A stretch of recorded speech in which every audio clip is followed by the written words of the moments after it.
ಶ್ರೀ ಗುರುಭ್ಯೋ ನಮಃ ಪರಮಗುರುಭ್ಯೋ ನಮಃ ಶ್ರೀಮದಾನಂದತೀರ್ಥ ಭಗವತ್ಪಾದಾಚಾರ್ಯ ಗುರುಭ್ಯೋ ನಮಃ ಹರಿ ಓಂ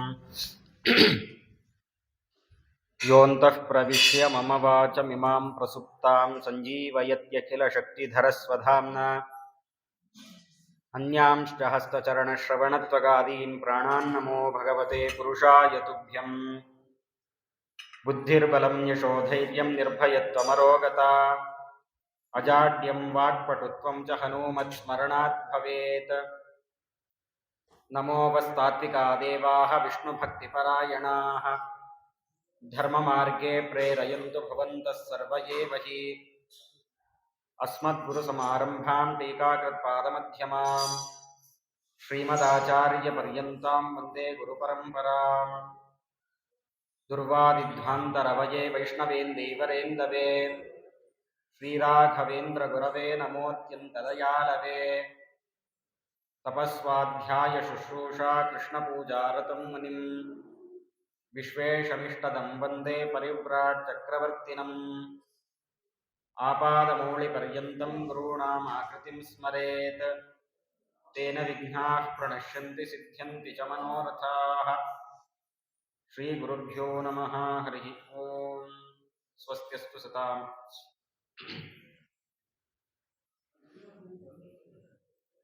ವಿಶ್ವಾಮಿತ್ರ ಋಷಿಗಳು ತಮ್ಮ ಯಜ್ಞದ ರಕ್ಷಣೆಯನ್ನ ಮಾಡಬೇಕು ಅನ್ನುವ ಸಲುವಾಗಿ ರಾಮದೇವರನ್ನ ಮತ್ತೆ ಲಕ್ಷ್ಮಣರನ್ನ ತಮ್ಮ ಜೊತೆಯಲ್ಲಿ ಕರೆದುಕೊಂಡು ಹೋಗಿದ್ದಾರೆ. ಗುರುಗಳಿಂದ ಅನೇಕ ವಿದ್ಯೆಗಳನ್ನು ಕಲಿಯಬೇಕು ಅನ್ನೋದನ್ನ ಜಗತ್ತಿಗೆ ತೋರಿಸಲಿಕ್ಕೆ ರಾಮದೇವರು ವಿಶ್ವಾಮಿತ್ರ ಋಷಿಗಳಿಂದ ಅನೇಕ ಅಸ್ತ್ರಗಳನ್ನ, ಆ ಮಂತ್ರಗಳ ಉಪದೇಶವನ್ನ ಪಡೆದಿದ್ದಾರೆ. ಅದಾದ ನಂತರದಲ್ಲಿ ಆ ಮಾರೀಚ ಸುಬಾಹು ಎಂಬತಕ್ಕಂತಹ ರಾಕ್ಷಸರ ಸಂಹಾರವನ್ನು ಪರಮಾತ್ಮ ಮಾಡಬೇಕು ಅಂತ ತೀರ್ಮಾನ ಮಾಡಿ ಮಾರೀಚನನ್ನ ಸಮುದ್ರದ ಒಳಗೆ ಬೀಳಿಸಿದ್ದಾನೆ. ಮುಂದೆ ಇನ್ನೊಂದು ಅವನಿಂದ ಕಾರ್ಯ ಆಗಬೇಕಿದೆ ಅನ್ನೋ ಕಾರಣಕ್ಕೋಸ್ಕರ ಮಾರೀಚನನ್ನ ಸಂಹಾರ ಮಾಡಿಲ್ಲ, ಆದರೆ ಸುಬಾಹುವನ್ನ ಸಂಹಾರ ಮಾಡಿದ್ದಾನೆ ಪರಮಾತ್ಮ. ಇದೆಲ್ಲ ಆದಮೇಲೆ ಸೀತಾದೇವಿಯ ಸ್ವಯಂವರ ಘೋಷಣೆ ಆಗಿರುವಂತಹ ವಿಷಯ ವಿಶ್ವಾಮಿತ್ರ ಋಷಿಗಳು ತಿಳಿಸಿ ರಾಮ ಲಕ್ಷ್ಮಣರನ್ನ ಮಿಥಿಲಾ ಪಟ್ಟಣಕ್ಕೆ ಕರೆದುಕೊಂಡು ಹೋಗ್ತಾ ಇದ್ದಾರೆ. ಈ ಮಾರೀಚ ಸುಬಾಹುಗಳನ್ನು ಸಂಹಾರ ಮಾಡೋದಕ್ಕಿಂತ ಮುಂಚೆ ತಾಟಕೆಯ ವಧೆಯನ್ನು ಕೂಡ ಪರಮಾತ್ಮ ತಾನು ಮಾಡಿದ್ದಾನೆ. ಈಗ ದಾರಿಯಲ್ಲಿ ಬರ್ತಿರಬೇಕಾದಾಗ ಅಹಲ್ಯ ಶಾಪ ವಿಮೋಚನೆಯನ್ನ ಪರಮಾತ್ಮ ತಾನು ಮಾಡಬೇಕು ಅಂತ ತೀರ್ಮಾನ ಮಾಡಿದ್ದಾನೆ. ಹಾಗಾಗಿ ವಿಶ್ವಾಮಿತ್ರ ಋಷಿಗಳು ಅಹಲ್ಯೆಯ ವೃತ್ತಾಂತವನ್ನ ರಾಮಚಂದ್ರ ದೇವರಿಗೆ ತಿಳಿಸಿ ಗೌತಮರ ಶಾಪಕ್ಕೆ ಒಳಗಾಗಿರತಕ್ಕಂತಹ ನೋಡುವ ಜನರಿಗೆ ಕಲ್ಲಿನಂತೆ ಕಾಣ್ತಾ ಇದ್ದಾಳೆ, ಅಂತಹ ಶಾಪವನ್ನ ಪಡೆದಿರುವಂತಹ ಅಹಲ್ಯೆಯನ್ನ ತನ್ನ ನೋಟದಿಂದ, ತನ್ನ ಸ್ಪರ್ಶದಿಂದ ಮತ್ತೆ ಹಿಂದೆ ಹೇಗಿದ್ದಾಳೋ ಅದೇ ರೀತಿಯಾಗಿರುವಂತೆ ಮಾಡಿ ಅವರಿಬ್ಬರನ್ನು ಒಟ್ಟುಗೂಡಿಸಿದ್ದಾರೆ. ಗೌತಮರು ಮತ್ತೆ ಅಹಲ್ಯೆಯನ್ನ ಒಟ್ಟುಗೂಡಿಸಿದ್ದಾರೆ. ಇಲ್ಲಿ ನಾವು ಗಮನಿಸಬೇಕಾದ ಅಂಶ ಒಂದು ಏನು ಅಂತಂದ್ರೆ, ಸಾಮಾನ್ಯ ಎಲ್ಲರೂ ತಿಳಿದಿರುವಂಥದ್ದು ರಾಮದೇವರ ಪಾದ ಸ್ಪರ್ಶದಿಂದ ಆ ಕಲ್ಲು ಹೆಣ್ಣಾಯಿತು ಅಂತ ಎಲ್ಲರೂ ತಿಳಿದಿದ್ದಾರೆ. ಕಾಲಿಂದ ಸ್ಪರ್ಶ ಮಾಡಿದ್ದಲ್ಲ, ಪರಮಾತ್ಮನ ದರ್ಶನದಿಂದ ಆ ಅಹಲ್ಯೆ ತಾನು ಮೊದಲಿನ ರೂಪವನ್ನು ತಾನು ಪಡೆದಿದ್ದಾಳೆ ಅನ್ನೋದನ್ನ ಆಚಾರ್ಯ ನಿರ್ಣಯದಲ್ಲೂ ತಿಳಿಸಿದ್ದಾರೆ. ಅದೇ ರೀತಿಯಾಗಿ ನಾರಾಯಣ ಪಂಡಿತಾಚಾರ್ಯರು ಇಲ್ಲೂ ಅದನ್ನ ಉಲ್ಲೇಖ ಮಾಡಿ ಪರಮಾತ್ಮನ ದರ್ಶನದಿಂದ ತನ್ನ ಶಾಪವನ್ನ ತಾನು ಕಳೆದುಕೊಂಡಿದ್ದಾಳೆ ಎನ್ನುವುದನ್ನ ಸ್ಪಷ್ಟವಾಗಿ ತಿಳಿಸಿದ್ದಾರೆ. ಇದರಿಂದ ನಾವು ಜಡರಾಗಿ ಇದ್ದೇವೆ. ಯಾಂತ್ರಿಕವಾದ ಜೀವನ, ಯಾವುದೋ ನಡೀಬೇಕು, ನಡೀತಾ ಇದೆ. ಇನ್ನೇನು ಊಟ ಮಾಡಬೇಕು, ಮಾಡ್ತಾ ಇದ್ದೀವಿ. ಇಲ್ಲೆಲ್ಲ ಕೂತು ಪೂಜೆಯನ್ನು ಮಾಡಬೇಕು, ಒಂದು ಸ್ವಲ್ಪ ಹೊತ್ತು ಪೂಜೆ, ಸಂಧ್ಯಾ ವಂದನೆ ಅಥವಾ ಪಾರಾಯಣ ಇವುಗಳನ್ನು ಮಾಡ್ತಾ ಇದ್ದೀವಿ. ಒಬ್ಬ ಸ್ತ್ರೀ ತಾನು ಕಲ್ಲಿನಂತೆ ಮಾರ್ಪಾಡಾಗಿದ್ದಾಳೆ, ಕಲ್ಲೇ ಆಗಿಲ್ಲ, ಕಲ್ಲಿನಂತೆ ತೋರುತ್ತಾ ಇದ್ದಾಳೆ ನೋಡುವ ಜನರಿಗೆ. ಇಲ್ಲಿ ಸ್ತ್ರೀ ಅನ್ನುವುದನ್ನ ನಾವು ಹೇಗೆ ಅರ್ಥ ಮಾಡ್ಕೊಳ್ಬೇಕು ಅಂತಂದ್ರೆ, ಬುದ್ಧಿ ಅನ್ನೋದನ್ನ ಅರ್ಥ ಮಾಡ್ಕೊಳ್ಬೇಕು. ನಮ್ಮೆಲ್ಲರ ಬುದ್ಧಿ, ತಿಳುವಳಿಕೆ ಇದು ಕೂಡ ಜಾಢ್ಯವನ್ನ ಹಿಡಿದಿದೆ. ಅದು ಒಂದು ಕಡೆ ಏನೂ ಕೆಲಸ ಮಾಡದೆ ಹಾಗೆ ಕೂತಿದೆ. ಕಲ್ಲು ಇದ್ದಲ್ಲೇ ಇರುತ್ತೆ, ಅದರಲ್ಲಿ ಚಟುವಟಿಕೆ ಅನ್ನೋದು ಇರ್ಲಿಕ್ಕೆ ಸಾಧ್ಯ ಇಲ್ಲ. ಹಾಗೆ ನಮ್ಮ ಬುದ್ಧಿ ಮೊದಲು ಹೇಗಿತ್ತೋ ಈಗಲೂ ಹಾಗೆ ಇದೆ. ಅದಾಗಬಾರದು. ಪರಮಾತ್ಮನ ದರ್ಶನದಿಂದ ನಮ್ಮ ಈ ಜಾಢ್ಯವಾಗಿರತಕ್ಕಂಥ ಬುದ್ಧಿ ಏನಿದೆ ಅದಕ್ಕೆ ಚೈತನ್ಯ ಸಿಗಬೇಕು. ಹಾಗಾದ್ರೆ ಏನಾಗಬೇಕು? ರಾಮದೇವರ ದರ್ಶನವಾಗಬೇಕು. ರಾಮದೇವರ ದರ್ಶನ ಅನ್ನೋದರ ಅರ್ಥ, ದರ್ಶನ ಅನ್ನೋದಕ್ಕೆ ಒಂದು ನೋಟ ಅನ್ನೋ ಒಂದು ಅರ್ಥ ಇದೆ. ಬರೀ ನೋಟ ಅಂತ ಅಲ್ಲದೇನೆ ಪರಮಾತ್ಮನ ಉಪದೇಶ ಅನ್ನೋ ಅರ್ಥವನ್ನು ನಾವು ಇಲ್ಲಿ ಅರ್ಥ ಮಾಡ್ಕೊಳ್ಬೇಕು. ಹಾಗಾದ್ರೆ ಯಾವ ಚಲನೆ ಇಲ್ಲದೆ, ಚಟುವಟಿಕೆ ಇಲ್ಲದೆ ಜಡಳಾಗಿ ಇರುವಂತಹ ಅಹಲ್ಯೆಯನ್ನ ತನ್ನ ದರ್ಶನ ಮಾತ್ರದಿಂದ, ತನ್ನ ನೋಟದಿಂದ ಅವಳಿಗೆ ಚೈತನ್ಯ ಬರುವಂತೆ ಪರಮಾತ್ಮ ತಾನು ಮಾಡಿದ್ದಾನೆ. ಹಾಗಾದ್ರೆ ನಮ್ಮ ಈ ಬುದ್ಧಿ ಅದು ಕೂಡ ಚಂಚಲವಾಗಿ ಇಲ್ಲದೆ, ಅದರಲ್ಲಿ ಚಲನೆ ಇಲ್ಲದೆ ಒಂದೇ ಕಡೆ ಕೂತಿದೆ. ಇವತ್ತು ನಾವೆಲ್ಲರೂ ಸಂಧ್ಯಾ ವಂದನೆಯನ್ನು ಮಾಡ್ತೀವಿ, ಗಾಯತ್ರಿ ಜಪ ಮಾಡ್ತೀವಿ, ಹೆಣ್ಣು ಮಕ್ಕಳು ಗುರು ಮಂತ್ರ ಅಥವಾ ಬೇರೆ ಬೇರೆ ಪಾರಾಯಣಗಳನ್ನ, ಲಕ್ಷ್ಮೀ ಶೋಭನೆ ಇದನ್ನೆಲ್ಲ ಮಾಡ್ತೀವಿ. ನಾವು ಇದನ್ನ ಕಲಿತಿದ್ದು ಯಾವಾಗಲೂ ಚಿಕ್ಕವರಿದ್ದಾಗ. ನಮಗೆ ಒಂದು 10-11 ವರ್ಷ ಅಥವಾ 7-8 ವರ್ಷ ಇದ್ದಾಗ ಉಪನಯನವಾಗಿರುತ್ತೆ. ಹೆಣ್ಣು ಮಕ್ಕಳಿಗಾದ್ರೆ ಒಂದು 10-11 ವರ್ಷಕ್ಕೆ ಹಾಡುಗಳನ್ನ, ಪದ್ಯಗಳನ್ನು ಹೇಳ್ಕೊಡುವಂತ ಒಂದು ಪರಿಪಾಠಿ ನಮ್ಮ ಹಿಂದೆ ಇತ್ತು. ಆಗ ನಾವು ಯಾವ ಮನಸ್ಥಿತಿಯಲ್ಲಿದ್ವಿ, ನಮ್ಮ ಬೌದ್ಧಿಕ ಮಟ್ಟ ಎಷ್ಟಿತ್ತೋ ಇವತ್ತು ಕೂಡ ಅದೇ ರೀತಿ ಇದೆ. ಅವತ್ತು ನಮಗೆ ಗಾಯತ್ರಿ ಮಂತ್ರದ ಅರ್ಥ ಅನುಸಂಧಾನ ಗೊತ್ತಿಲ್ಲ, ಯಾವ ಮಂತ್ರವನ್ನು ಹೇಗೆ ಹೇಳಬೇಕು ಅನ್ನೋದು ಗೊತ್ತಿಲ್ಲ. ಒಬ್ರು ಹೇಳಿಕೊಡ್ತಾ ಇದ್ರು, ನಾವು ಹೇಳ್ತಾ ಇದ್ವಿ. ಇವಾಗೇನಂದ್ರೆ ಒಬ್ರು ಹೇಳಿಕೊಡೋರಿಲ್ಲ, ನಾವಾಗಿ ಹೇಳ್ತಾ ಇದ್ದೇವೆ. ಆದರೆ ಇಷ್ಟು ವ್ಯತ್ಯಾಸ ಬಿಟ್ರೆ ಬೇರೆ ಇನ್ನೇನು ಏಳಿಗೆ ಕಂಡಿಲ್ಲ.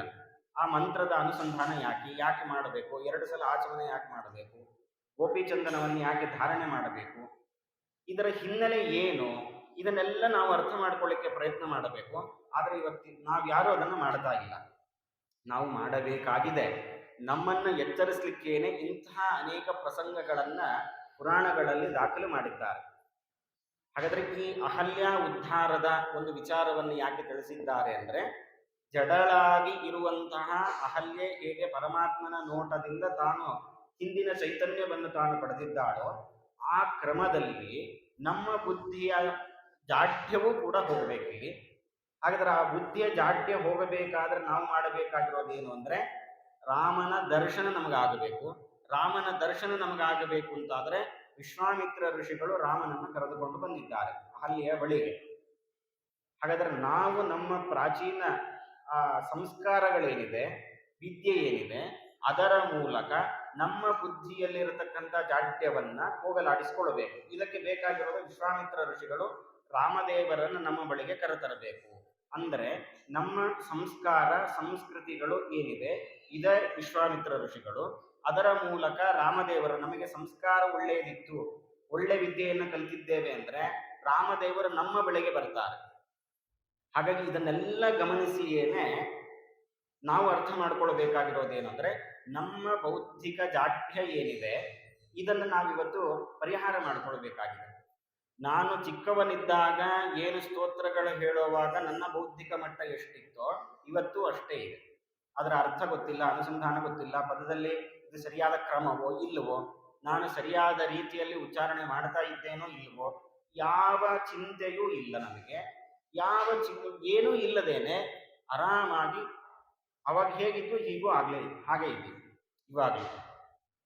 ಆದರೆ ಬಟ್ಟೆ ವಿಷಯದಲ್ಲಾಗಲಿ, ತಿನ್ನುವ ವಿಷಯದಲ್ಲಾಗಲಿ, ಹಣದ ವಿಷಯದಲ್ಲಾಗಲಿ ನಾವು ಚಿಕ್ಕವರಿದ್ದಾಗ ಹೇಗೆ ಇದ್ವೋ ಆ ಕ್ರಮದಲ್ಲಿ ಇವತ್ತಿಲ್ಲ. ಚಿಕ್ಕವರಿದ್ದಾಗ ಚಿಕ್ಕ ಚಿಕ್ಕ ಬಟ್ಟೆಗಳನ್ನು ಹಾಕೊಳ್ತಿದ್ವಿ, ಇವತ್ತು ಅದು ಆಗೋದಿಲ್ಲ. ದೊಡ್ಡ ಬಟ್ಟೆಯಲ್ಲಿ ಏಳಿಗೆಯನ್ನು ಕಂಡಿದ್ದೇವೆ, ಅಭಿವೃದ್ಧಿಯನ್ನು ಕಂಡಿದ್ದೇವೆ. ಚಿಕ್ಕವರಿದ್ದಾಗ ಏನೋ ಸ್ವಲ್ಪ 1 ತುತ್ತು 2 ತುತ್ತು ತಿಂತಾ ಇದ್ವಿ, ಇವತ್ತು ಹಾಗಲ್ಲ, ಹೊಟ್ಟೆ ತುಂಬುವಷ್ಟು ತಿಂತೀವಿ. ಚಿಕ್ಕವರಿದ್ದಾಗ ಏನು 5 ಪೈಸೆ 10 ಪೈಸೆ ಅಥವಾ 50 ಪೈಸೆ 1 ರೂಪಾಯಿ ಇಷ್ಟು ಕೊಟ್ಟರೆ ಸಾಕಾಗ್ತಿತ್ತು, ಅದು ದೊಡ್ಡದಾಗಿ ಕಾಣ್ತಾ ಇತ್ತು. ಇವತ್ತು 1000ಕ್ಕೂ ಬೆಲೆ ಇಲ್ಲ, ಲಕ್ಷಕ್ಕೂ ಬೆಲೆ ಇಲ್ಲ. ಹಾಗಾದರೆ ಇದರಲ್ಲೆಲ್ಲ ನಾವು ಅಭಿವೃದ್ಧಿಯನ್ನು ಕಾಣ್ತಾ ಇದ್ದೀವಿ, ಏಳಿಗೆಯನ್ನು ಕಂಡಿದ್ದೇವೆ. ಆದರೆ ಯಾವುದನ್ನು ತಿಳ್ಕೊಳ್ಳಬೇಕೋ ಅದರ ಬಗ್ಗೆ ಏಳಿಗೆ ಒಂಚೂರು ಕಾಣ್ತಾ ಇಲ್ಲ. ನಾವು ಹತಾಶರಾಗುವುದು ಬೇಡ.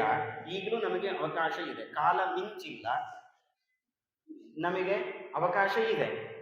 ಈ ಅವಕಾಶವನ್ನು ಮತ್ತೆ ಮತ್ತೆ ನಮಗೆ ಈ ಘಟನೆಗಳ ಮೂಲಕ ನಮಗೆ ಪ್ರಾಚೀನರು ತಿಳಿಸಿಕೊಡ್ತಾ ಬರ್ತಾರೆ. ಈಗ ತಂದೆ ತಾಯಿಗಳ ಕೆಲಸ ಏನು ಅಂದ್ರೆ, ಮಕ್ಕಳು ತಪ್ಪು ದಾರಿಯಲ್ಲಿ ಹೋಗುವಾಗ ಅವರಿಗೆ ಬುದ್ಧಿ ಹೇಳಿ ಅವರ ಸರಿಯಾದ ಕ್ರಮದಲ್ಲಿ ಸರಿಯಾದ ದಾರಿಯಲ್ಲಿ ಹೋಗುವಂತೆ ಮಾಡೋದು ದೊಡ್ಡವರ ಕರ್ತವ್ಯ. ಹಾಗೆ ನಮ್ಮ ಪ್ರಾಚೀನರು ನಮ್ಮನ್ನು ಸರಿದಾರಿಗೆ ತರಬೇಕು ಅಂತ ಹೇಳಿ ತುಂಬಾ ಕರುಣೆಯಿಂದ, ತುಂಬಾ ಪ್ರೀತಿಯಿಂದ ಮತ್ತೆ ಮತ್ತೆ ಈ ವಿಚಾರಗಳನ್ನು ತಿಳಿಸುವ ಮೂಲಕ ನೀವು ಹೀಗೆ ನಡೆದುಕೊಳ್ಳಬೇಕು ಅನ್ನೋ ಒಂದು ಮಾರ್ಗದರ್ಶನವನ್ನ ನಮ್ಮ ಪ್ರಾಚೀನರು ಮಾಡ್ತಾ ಇದ್ದಾರೆ.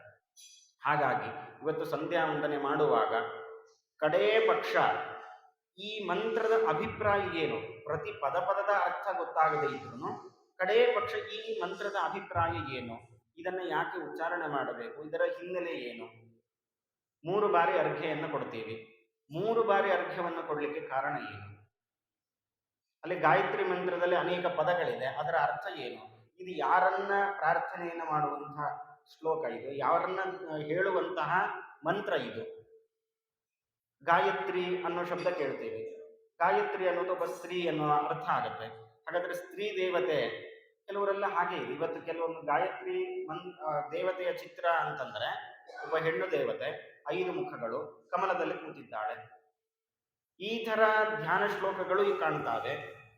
ಸೂರ್ಯನ ಅಂತರ್ಯಾಮಿಯಾಗಿರತಕ್ಕಂಥ ಪರಮಾತ್ಮ ಅನ್ನೋದು ಪುರಾಣಗಳಲ್ಲಿ ಉಲ್ಲೇಖ ಆಗಿದೆ.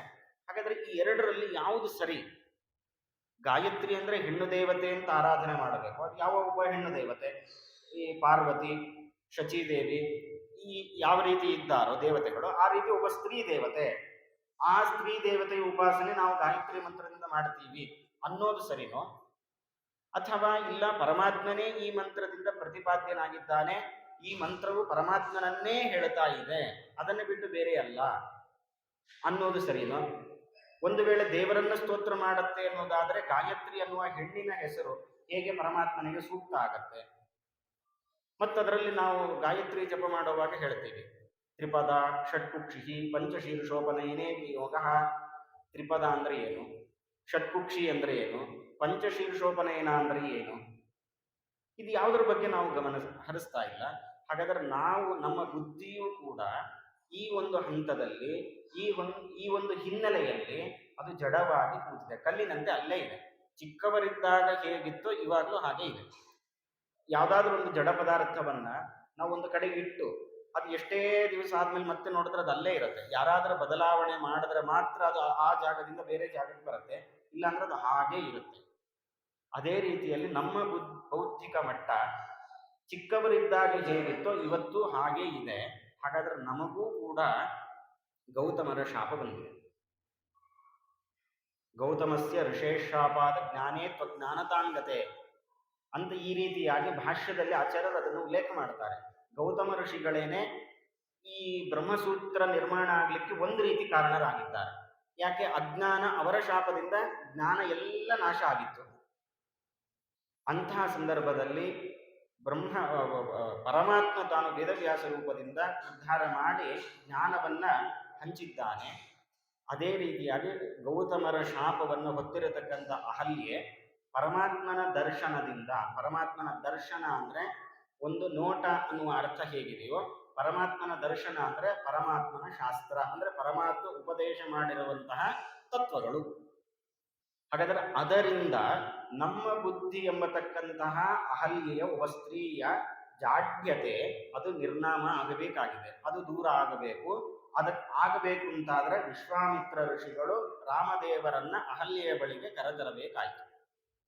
ಹಾಗಾದ್ರೆ ಇದನ್ನು ನಾವು ಜೀವನದಲ್ಲಿ ನಾವು ಅಳವಡಿಸ್ಕೊಳ್ಬೇಕು. ಹಾಗಾದ್ರೆ ಈ ಅಹಲ್ಯೆಯ ಉದ್ಧಾರದ ಪ್ರಸಂಗವನ್ನ ನಾವು ಮನನ ಮಾಡಿದಾಗ ನಮ್ಮ ಬೌದ್ಧಿಕ ಮಟ್ಟದ ಅಭಿವೃದ್ಧಿ ಅದು ಆಗತ್ತೆ.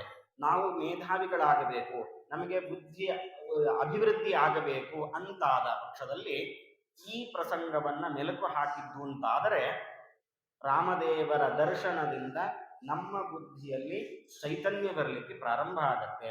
ಇದನ್ನ ನೀವು ಉಪಯೋಗ ಮಾಡಿಕೊಳ್ಳಿ ಅಂತ ಹೇಳಿ ವಾಲ್ಮೀಕಿ ಋಷಿಗಳು ಇದನ್ನ ಸಂಗ್ರಹ ಮಾಡಿದ್ದಾರೆ. ಇದಕ್ಕೆ ಸಂಬಂಧಪಟ್ಟ ನಿರ್ಣಯವನ್ನ ಮಧ್ವಾಚಾರ್ಯರು ಕೊಟ್ಟಿದ್ದಾರೆ. ಆ ಎಲ್ಲ ವಿಷಯಗಳನ್ನ ಸಂಗ್ರಹದಲ್ಲಿ ರಾಮಾಯಣದಲ್ಲಿ ಬಂದ ವಿಚಾರ, ಅದಕ್ಕೆ ಆಚಾರ್ಯರು ಏನು ನಿರ್ಣಯವನ್ನು ಕೊಟ್ಟಿದ್ದಾರೆ, ಆ ಎರಡನ್ನೂ ಸಂಗ್ರಹ ಮಾಡಿ ಈ ಗ್ರಂಥದ ಮೂಲಕ ನಾರಾಯಣ ಪಂಡಿತಾಚಾರ್ಯರು ಕೊಟ್ಟಿದ್ದಾರೆ. ಹಾಗಾಗಿ ಇದನ್ನ ಈ ಹಿನ್ನೆಲೆಯಲ್ಲಿ ನಾವು ಅರ್ಥ ಮಾಡಿಕೊಂಡಾಗ ನಮ್ಮ ಜೀವನ ಸಾರ್ಥಕವಾಗತ್ತೆ, ನಮ್ಮ ತಿಳುವಳಿಕೆ ಅದು ಅಭಿವೃದ್ಧಿಯ ಮುಖವನ್ನ ಹಿಡಿಯತ್ತೆ ಅನ್ನೋದನ್ನ ನಾವು ಗಮನಿಸಬೇಕಾಗಿದೆ. ಹೀಗೆ ರಾಮದೇವರು ಅಹಲ್ಯೆಯನ್ನ ಉದ್ಧಾರ ಮಾಡಿ ಆ ಮೂಲಕ ಜಗತ್ತಿಗೆ ಒಂದು ಸಂದೇಶವನ್ನು ಕೊಟ್ಟು ಮಿಥಿಲಾ ನಗರಕ್ಕೆ ಪ್ರಯಾಣವನ್ನ ಮಾಡ್ತಾ ಇದ್ದಾರೆ ರಾಮದೇವರು, ಲಕ್ಷ್ಮಣ ಮತ್ತೆ ವಿಶ್ವಾಮಿತ್ರ ಋಷಿಗಳು. ರಾಮದೇವರು ಬರ್ತಾ ಇದ್ದಾರೆ, ವಿಶ್ವಾಮಿತ್ರ ಋಷಿಗಳು ರಾಮದೇವರನ್ನ ಕರೆದುಕೊಂಡು ಬರ್ತಾ ಇದ್ದಾರೆ ಅನ್ನುವ ವಿಷಯ ಜನಕ ಮಹಾರಾಜನಿಗೆ ಗೊತ್ತಾಗಿದೆ. ಗೊತ್ತಾದ ಕೂಡಲೇ ತಾನೇ ಆಸನದಿಂದ ಇಳಿದು ಬಂದು ಬಾಗಿಲಿನ ತನಕ ಬಂದು ಆ ವಿಶ್ವಾಮಿತ್ರ ಋಷಿಗಳನ್ನ, ರಾಮದೇವರನ್ನ ಮತ್ತು ಲಕ್ಷ್ಮಣರನ್ನ ತಾನೇ ಬರಮಾಡಿಕೊಂಡು ಅವರಿಗೆ ಉಚಿತವಾಗಿರತಕ್ಕಂಥ ಉಪಚಾರಗಳನ್ನೆಲ್ಲ ತಾನು ಮಾಡಿದ್ದಾನೆ. ಆ ಸಂದರ್ಭದಲ್ಲಿ ಅಲ್ಲಿ ಶತಾನಂದ ಋಷಿಗಳು ಇದ್ದಾರೆ. ಇವರು ಬೇರೆ ಯಾರು ಅಲ್ಲ, ಗೌತಮ ಋಷಿಗಳ ಮಕ್ಕಳು. ಅವರಿಗೆ ಇನ್ನೂ ಸಂತೋಷ ಆಗಿದೆ. ಯಾಕೆ, ನನ್ನ ತಾಯಿಗೆ ಬಂದ ಕಷ್ಟವನ್ನ ರಾಮದೇವರು ಪರಿಹಾರ ಮಾಡಿದ್ದಾರೆ ಅಂತೇಳಿ ತುಂಬು ಹೃದಯದಿಂದ ರಾಮಚಂದ್ರ ದೇವರನ್ನ ಅಭಿನಂದಿಸಿ ಇಂತಹ ಒಂದು ಸ್ವಯಂವರಕ್ಕೆ ನೀವು ಬಂದಿದ್ದು ನಮ್ಮ ಎಷ್ಟೋ ಜನ್ಮದ ಪುಣ್ಯ ಅಂತ ಹೇಳಿ ಪ್ರಾರ್ಥನೆಯನ್ನು ಮಾಡಿದ್ದಾರೆ. ಈ ಸಂದರ್ಭದಲ್ಲಿ ದಶರಥ ಒಂದು ವಿಚಾರವನ್ನ ತಿಳಿಸ್ತಾನೆ. ನನಗೆ ಈ ಸೀತೆ ನನಗೆ ಸಿಕ್ಕಿದ್ದು ಹೇಗೆ ಅಂತಂದ್ರೆ, ನನಗೆ ಮಕ್ಕಳಾಗಿಲ್ಲ ಅನ್ನೋ ಕಾರಣಕ್ಕೋಸ್ಕರ ನಾನು ಯಾಗ ಮಾಡಬೇಕು ಅಂತ ತೀರ್ಮಾನ ಮಾಡಿದೆ. ಯಾಗ ಮಾಡಬೇಕು ಅಂತಾದ್ರೆ ಅದಕ್ಕೆ ಸರಿಯಾದ ಭೂಮಿ ಪ್ರದೇಶ ಬೇಕು, ಜಾಗ ಬೇಕು. ಆ ಜಾಗವನ್ನ ಹಸನು ಮಾಡಬೇಕಾದಾಗ, ನೇಗಿಲಿನಿಂದ ಅದನ್ನ ಹಸನು ಮಾಡಬೇಕಾದಾಗ ಆ ನೇಗಿಲಿಗೆ ಒಂದು ಪೆಟ್ಟಿಗೆ ಸಿಕ್ಕಾಕೊಳ್ತು. ಆ ಪೆಟ್ಟಿಗೆಯನ್ನು ತೆರೆದು ನೋಡಿದಾಗ ಅಲ್ಲಿ ಸಿಕ್ಕವಳು ಸೀತೆ. ಅವಳಿಗೆ ಯಾಕೆ ಸೀತಾ ಅನ್ನೋ ಹೆಸರು ಬಂದಿದೆ ಅಂದರೆ, ಸೀತಾ ಅನ್ನೋದು ನಾವು ಹೇಳ್ತೀವಲ್ಲ ಶಾರ್ಟ್ ಫಾರ್ಮ್ ಅಂತ ಕರೀತಾರೆ. ಅಂದ್ರೆ ಮೊದಲನೇ ಅಕ್ಷರ, ಈ ಎರಡು ಪದದಲ್ಲಿ ಮೊದಲನೇ ಅಕ್ಷರ ತಗೊಂಡು ಮಾಡಿರುವಂತಹ ಹೆಸರು ಸೀತಾ, ಅಥವಾ ಮೊದಲನೇ ಅಕ್ಷರ ಎರಡನೇ ಪದದ ಕೊನೆಯ ಅಕ್ಷರ. ಸೀರತಃ ಜಾತ ಸೀತಾ ಅಂತ. ಸೀರ ಅನ್ನೋ ಶಬ್ದಕ್ಕರ್ಥ ನೇಗಿಲು ಅಂತ ಅರ್ಥ. ಸೀರತಃ ನೇಗಿಲಿನಿಂದ, ಜಾತ ನಂಗೆ ಕಂಡವಳಾದ್ರಿಂದ, ಸೀರತ ಸೀರ ಅನ್ನೋಲ್ಲಿ ಸಿ ತಗೊಂಡ್ರು, ಜಾತ ಅನ್ನೋಲ್ಲಿ ಕೊನೆಯ ಅಕ್ಷರ ತಾ ತಗೊಂಡ್ರು, ಸೀತಾ ಅಂತ ಹೆಸರಿಟ್ಟಿದ್ದಾರೆ ಅಂತ ತಿಳಿಸಿಕೊಡ್ತಾರೆ. ಅಂತಹ ಸೀತೆ, ಅವಳ ಸೌಂದರ್ಯ, ಅವಳ ಗುಣಗಳನ್ನು ನೋಡಿ ನನಗಾಗಲೇ ಒಂದು ಎಚ್ಚರಿಕೆ ಆಯಿತು. ಇಂತಹ ಅತಿಲೋಕ ಸುಂದರಿಯಾದ ಹೆಣ್ಣು ಮಗಳು ನನ್ನ ಜೊತೆ ಇದ್ದಾಳೆ ಅಂತಂದ್ರೆ ಯಾರೂ ಬಿಡೋದಿಲ್ಲ. ನನ್ನನ್ನ ಹೊಡೆದು ಬಡದಾದ್ರೂ ಇವಳನ್ನ ಅಪಹರಣ ಮಾಡಿಕೊಂಡು ಹೋಗ್ತಾರೆ. ಹಾಗಾದ್ರೆ ಈ ವ್ಯಕ್ತಿ, ಇಂತಹ ಸುಂದರಿಯಾಗಿರತಕ್ಕಂಥ ಸೀತೆ, ಅನೇಕ ಗುಣಗಳಿಂದ ಕೂಡಿರತಕ್ಕಂಥ ಒಬ್ಬ ಹೆಣ್ಣು ಮಗಳು ಯಾರ್ಯಾರೋ ದುಷ್ಟರ ಪಾಲಾಗುವುದು ಬೇಡ, ಅದು ಪರಮಾತ್ಮನ ಪಾಣಿಗ್ರಹಣವನ್ನೇ ಇವಳು ಮಾಡಬೇಕು ಅನ್ನೋ ಕಾರಣಕ್ಕೋಸ್ಕರ ನಾನು ರುದ್ರದೇವರನ್ನ ಮೆಚ್ಚಿಸಬೇಕು ಅಂತ ಹೇಳಿ ತಪಸ್ಸನ್ನು ಮಾಡಿದೆ. ರುದ್ರದೇವರು ನನ್ನ ತಪಸ್ಸಿಗೆ ಮೆಚ್ಚಿ ಪ್ರತ್ಯಕ್ಷರಾಗಿ ನನಗೆ ವರ ಕೊಟ್ಟಿದ್ದಾರೆ. ನನ್ನ ಧನುಸ್ಸನ್ನ ನಿನಗೆ ಕೊಡ್ತೀನಿ. ಯಾವುದು ಪಿನಾಕ ಧನುಸ್ಸು. ಈ ಬಿಲ್ಲು ನಿನ್ನ ಬಳಿ ಇರುವಷ್ಟು ಕಾಲ ಸೀತೆಗೆ ಯಾವುದೇ ರೀತಿಯಾದ ತೊಂದರೆ ಆಗಲಿಕ್ಕೆ ಸಾಧ್ಯ ಇಲ್ಲ. ಹಾಗಾಗಿ ನೀನೊಂದು ಪ್ರತಿಜ್ಞೆಯನ್ನು ಮಾಡು. ಯಾರು ಈ ಶಿವಧನುಸ್ಸನ್ನ ಭಂಗಗೊಳಿಸ್ತಾರೆ, ಅದನ್ನ ತುಂಡು ಮಾಡುತ್ತಾರೆ, ಅಂಥವರಿಗೆ ನನ್ನ ಮಗಳನ್ನು ಕೊಟ್ಟು ಮದುವೆ ಮಾಡುತ್ತೇನೆ ಅಂತ ಹೇಳಿ ನೀ ಈಗಲೇ ಪ್ರತಿಜ್ಞೆ ಮಾಡು ಅಂತ ಜನಕನಿಂದ ಆ ಪ್ರತಿಜ್ಞೆಯನ್ನ ರುದ್ರದೇವರು ಮಾಡಿಸಿದ್ದಾರೆ. ಇದರ ಜೊತೆಯಲ್ಲಿ ಈ ಶಿವಧನುಸ್ಸೇನೋ ಇದೆ, ಇದು ಪ್ರತಿಜ್ಞೆಯನ್ನು ಮಾಡಿದ್ದೀನಿ. ಯಾರು ಶಿವಧನುರ್ಭಂಗವನ್ನು ಮಾಡುತ್ತಾರೆ ಅವರಿಗೆ ನಾನು ನನ್ನ ಮಗಳನ್ನು ಕೊಡ್ತೀನಿ ಅಂತ ಸಂಕಲ್ಪ. ಆದರೆ ಎಲ್ಲರೂ ಕೇಳಬೇಕಲ್ಲ ಈ ಮಾತನ್ನ. ಶಿವಧನುಸ್ಸನ್ನು ಮುರಿಯೋದು ಅಂತಂದ್ರೆ ಸಾಮಾನ್ಯ ಅಲ್ಲ, ಇಂದ್ರಾದಿ ದೇವತೆಗಳಿಗೂ ಸಾಧ್ಯ ಇಲ್ಲ. ಇಂತಹ ಸಂದರ್ಭದಲ್ಲಿ ರಾವಣನಂತಹ ಅನೇಕ ದುಷ್ಟ ವ್ಯಕ್ತಿಗಳು ನನ್ನ ಮೇಲೆ ಆಕ್ರಮಣವನ್ನು ಮಾಡಿ ಅವಳನ್ನು ಅಪಹರಣ ಮಾಡಿಕೊಂಡು ಹೋದರೆ, ಹಾಗಾಗಿ ಇದು ಆಗಬಾರದು ಅನ್ನೋ ಕಾರಣಕ್ಕೋಸ್ಕರ ಬ್ರಹ್ಮದೇವರನ್ನ ಮೆಚ್ಚಿಸ್ಲಿಕ್ಕೆ ಅಂತ ತಪಸ್ಸು ಮಾಡುತ್ತಾರೆ. ಬ್ರಹ್ಮದೇವರು ಮೆಚ್ಚಿ ಅವರಿಗೆ ಒಂದು ವರವನ್ನು ಕೊಡ್ತಾರೆ. ಯಾರೂ ಕೂಡ ಬಲವಂತವಾಗಿ ಸೀತೆಯನ್ನ ಅಪಹರಣ ಮಾಡಲಿಕ್ಕೆ ಸಾಧ್ಯ ಇಲ್ಲ. ಜೊತೆಗೆ ನಿನ್ನ ಜೊತೆ ಯುದ್ಧ ಮಾಡಿ ಅವರನ್ನ ನಿನ್ನನ್ನು ಗೆದ್ದು ಅವಳನ್ನು ಕರ್ಕೊಂಡು ಹೋಗ್ತಾರೆ ಅಂದ್ರೆ ಅದಕ್ಕೂ ಅವಕಾಶ ಇಲ್ಲ. ಸೀತೆಯನ್ನ ಪಡೆದುಕೊಳ್ಳಬೇಕು ಅನ್ನೋ ಕಾರಣಕ್ಕೋಸ್ಕರ ಯಾರಾದರೂ ನಿನ್ನ ಜೊತೆ ಯುದ್ಧ ಮಾಡಿದ್ರೆ ಅಲ್ಲಿ ಯಾರೂ ಗೆಲ್ಲಲಿಕ್ಕೆ ಸಾಧ್ಯ ಇಲ್ಲ.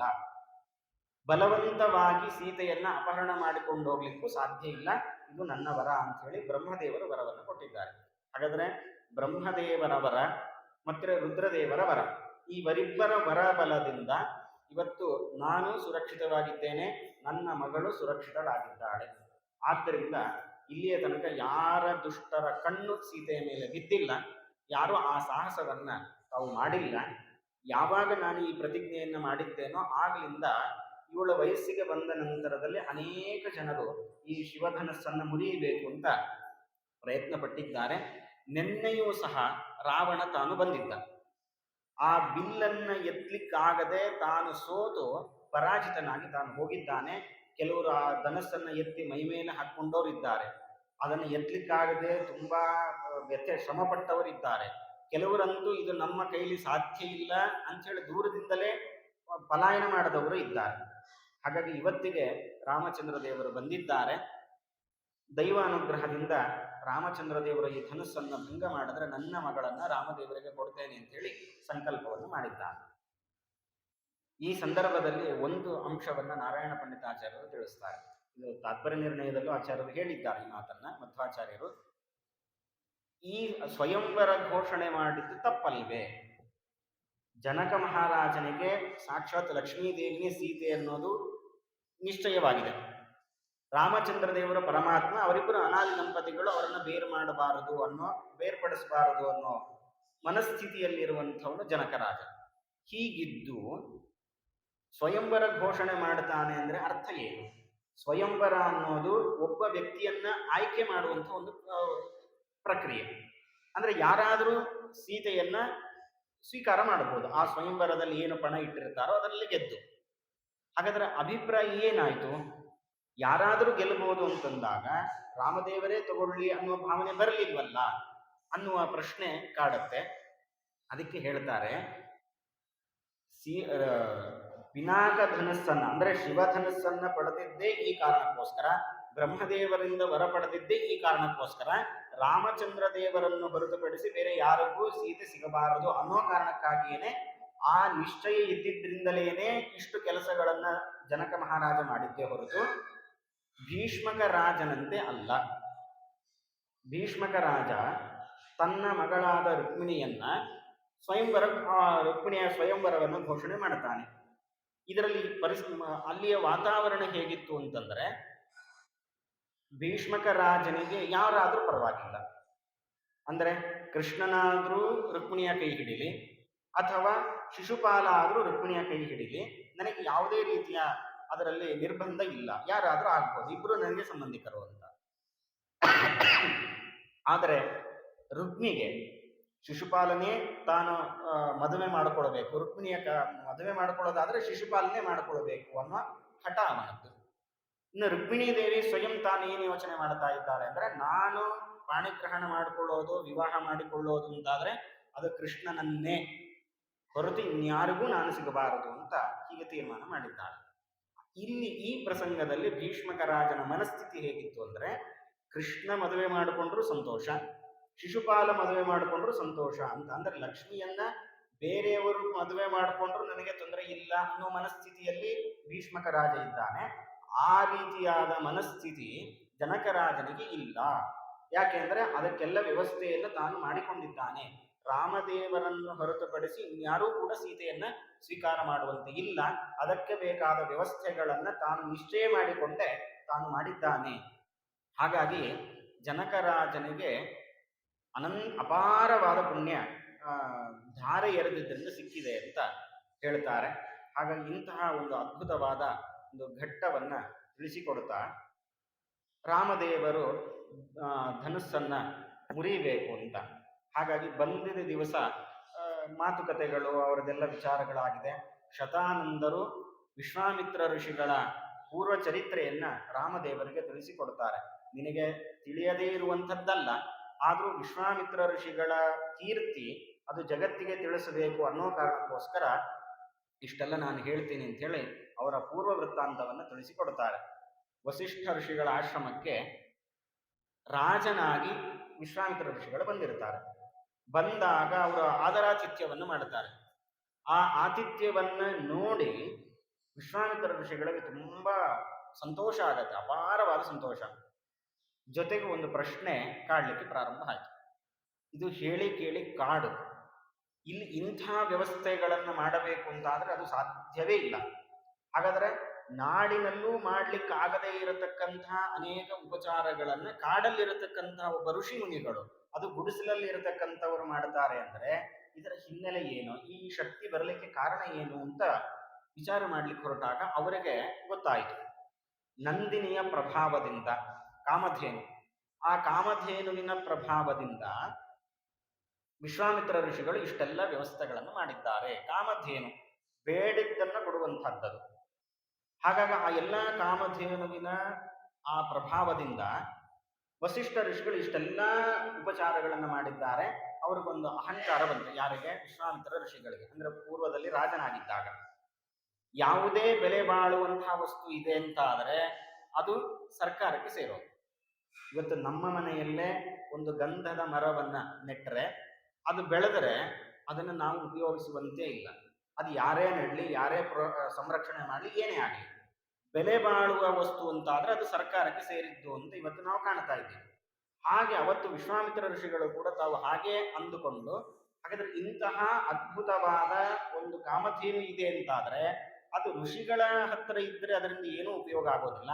ಅದೇ ರಾಜನ ಹತ್ರ ಇದ್ರೆ ದೇಶದ ಅಭಿವೃದ್ಧಿ ಆಗತ್ತೆ, ಹೇಗಾದ್ರೂ ಮಾಡಿ ಅದನ್ನು ಕರ್ಕೊಂಡು ಹೋಗ್ಬೇಕು ಅಂತ ಹೇಳಿ ಪ್ರಯತ್ನ ಪಡ್ತಾರೆ. ಆಗೋದೇ ಇಲ್ಲ. ಯುದ್ಧಕ್ಕೆ ನಿಲ್ತಾರೆ. ಯುದ್ಧಕ್ಕೆ ನಿಂತಾಗ ಕಾಮಧೇನು ಅನೇಕ ಸೈನಿಕರನ್ನ ತಾನೇ ನಿರ್ಮಾಣ ಮಾಡಿ ವಿಶ್ವಾಮಿತ್ರ ಋಷಿಗಳು ಸೋಲುವಂತೆ ಮಾಡ್ತಾರೆ. ಇದನ್ನ ಗಮನಿಸಿ ಅವರಿಗೆ ಅರ್ಥ ಆಯಿತು. ಅವಾಗ ಅವರು ಒಂದು ಉದ್ಗಾರವನ್ನು ಹೇಳ್ತಾರೆ, ದಿಗ್ಬಲಂ ಕ್ಷತ್ರಿಯ ಬಲಂ ಬ್ರಹ್ಮತೇಜೋ ಬಲಂ ಬಲಂ ಅಂತ. ಅಂದ್ರೆ ಈ ಬ್ರಹ್ಮ ತೇಜಸ್ಸಿನ ಮುಂದೆ ಕ್ಷಾತ್ರ ತೇಜಸ್ಸೇನಿದೆಯಲ್ಲ ಅದು ಏನೂ ಕೆಲಸಕ್ಕೆ ಬಾರದಂತೆ ಆಗಿದೆ. ನಂದು ಅಪಾರವಾದ ಸೈನ್ಯ ಇದೆ. ಅವರು ಏಕಾಂಗಿಯಾಗಿದ್ದಾರೆ. ವಸಿಷ್ಠ ಋಷಿಗಳು ಇರೋದು ಅವರ ಜೊತೆ ಹಸು. ಹಾಗಾದ್ರೆ ಆ ಹಸುವಿನ ಮೂಲಕ ಇಷ್ಟೆಲ್ಲ ಜನರನ್ನ ಅವರು ಜಯಿಸಿದ್ದಾರೆ, ಗೆದ್ದಿದ್ದಾರೆ ಅಂತಂದ್ರೆ ಇದು ಕ್ಷಾತ್ರ ಬಲಕ್ಕಿಂತಲೂ ಬ್ರಹ್ಮ ಬಲ ಏನಿದೆ, ಬ್ರಹ್ಮ ತೇಜಸ್ಸು, ಅದು ಅತ್ಯಂತ ಶ್ರೇಷ್ಠವಾದದ್ದು. ಹಾಗಾದ್ರೆ ನಾನು ಈ ಕ್ಷಾತ್ರ ತೇಜಸ್ಸನ್ನ ಬಿಟ್ಟು ನಾನು ಬ್ರಹ್ಮ ಋಷಿಯಾಗಬೇಕು ಅಂತೇಳಿ ಅವರು ತಪಸ್ಸನ್ನು ಮಾಡ್ತಾರೆ. ಅಷ್ಟಲ್ಲದೇನೆ ಅವರು ಶಾಪಗ್ರಸ್ತರಾಗಿರತಕ್ಕಂತಹ ತ್ರಿಶಂಕುವನ್ನ ಅವನಿಗೆ ಬೇಕಾದ ಒಂದು ಹೊಸ ಸ್ವರ್ಗವನ್ನೇ ನಿರ್ಮಾಣ ಮಾಡ್ತಾರೆ. ಇನ್ನು ಅನೇಕ ಪರಮಾತ್ಮನ ಅನುಗ್ರಹದಿಂದ ಅನೇಕ ಜನರಿಗೆ ಉಪಕಾರಗಳನ್ನ ಮಾಡಿದ್ದಾರೆ. ಎಲ್ಲಕ್ಕೂ ಮಿಗಿಲಾಗಿ ಜಗತ್ತಿನ ಹಿತಕ್ಕೋಸ್ಕರ ಗಾಯತ್ರಿ ಮಂತ್ರವನ್ನ ಪ್ರತ್ಯಕ್ಷ ಮಾಡಿಕೊಂಡಿದ್ದಾರೆ. ಅಂತಹ ಮಹಾನುಭಾವರು. ಅವರ ಜೊತೆ ಅವರ ಬಗ್ಗೆ ಹೇಳುವಂಥದ್ದು ನಾವೆಲ್ಲ ಕಡಿಮೆ, ಆದರೂ ಕೂಡ ಅವರ ಬಗ್ಗೆ ಹೇಳ್ತಾ ಇದ್ದೇವೆ ಅಂತ ಹೇಳಿ ಶತಾನಂದರು ವಿಶ್ವಾಮಿತ್ರ ಋಷಿಗಳ ಬಗ್ಗೆ ಹೇಳ್ತಾರೆ. ಮೊದಲು ರಾಜರ್ಷಿಗಳಾಗ್ತಾರೆ, ಆಮೇಲೆ ದೇವರ್ಷಿಗಳು, ಆಮೇಲೆ ಬ್ರಹ್ಮರ್ಷಿಗಳು ಅನ್ನೋ ಪದವಿಯನ್ನು ತಾವು ಪಡೀತಾರೆ. ಅಷ್ಟು ಸಾಧನೆಯನ್ನು ವಿಶ್ವಾಮಿತ್ರ ಋಷಿಗಳು ತಾವು ಮಾಡಿದ್ದಾರೆ. ಆ ಕಾರಣದಿಂದಲೇನೆ ನೇರವಾಗಿ ರಾಮದೇವರನ್ನ ನನ್ನ ಜೊತೆಗೆ ಬರಬೇಕು ಅಂತ ಕೇಳದೆ ಇದ್ರೂ ಕೂಡ ವಿಶ್ವಾಮಿತ್ರ ಋಷಿಗಳು ತನ್ನ ತಂದೆಯನ್ನ ಕೇಳಿದ್ದಾರೆ ಅನ್ನೋ ಕಾರಣಕ್ಕಾಗಿಯೇ, ಇಷ್ಟೆಲ್ಲ ಸಾಧನೆಯನ್ನ ಮಾಡಿದ್ದಾರೆ ಅನ್ನೋ ಕಾರಣಕ್ಕಾಗಿ ಏನೂ ಮಾತಾಡದೆ ವಿಶ್ವಾಮಿತ್ರರ ಹಿಂದೆ ರಾಮದೇವರು ಬಂದಿದ್ದಾರೆ.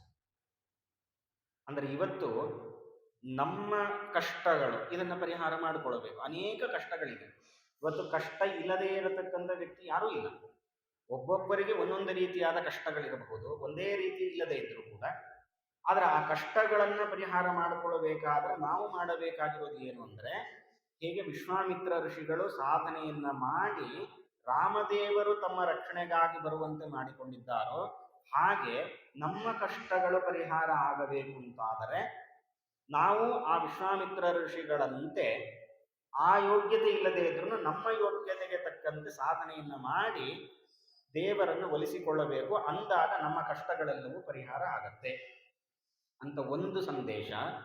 ಇನ್ನೊಂದು, ಯಾರು ಈ ವಿಶ್ವಾಮಿತ್ರ ಋಷಿಗಳ ಚರಿತ್ರೆಯನ್ನ ಕೇಳುತ್ತಾರೋ ಅಂಥವರಿಗೆ ಪರಮಾತ್ಮ ತಾನು ಒಲಿತಾನೆ.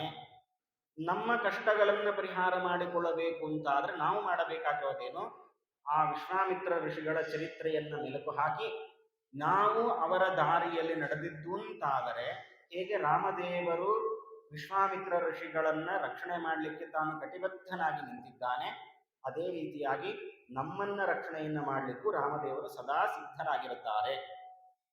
ಇದನ್ನೇ ಯಾದವಾರರು ನಮಗೆ ತೋರಿಸಿಕೊಟ್ಟಿದ್ದಲ್ವಾ. ಉಭಯೋಹೋ ಪಾರ್ಶ್ವಯೋಹೋ ಆಸ್ತಾಂ ಸಶರೌ ರಾಮ ಲಕ್ಷ್ಮಣವು.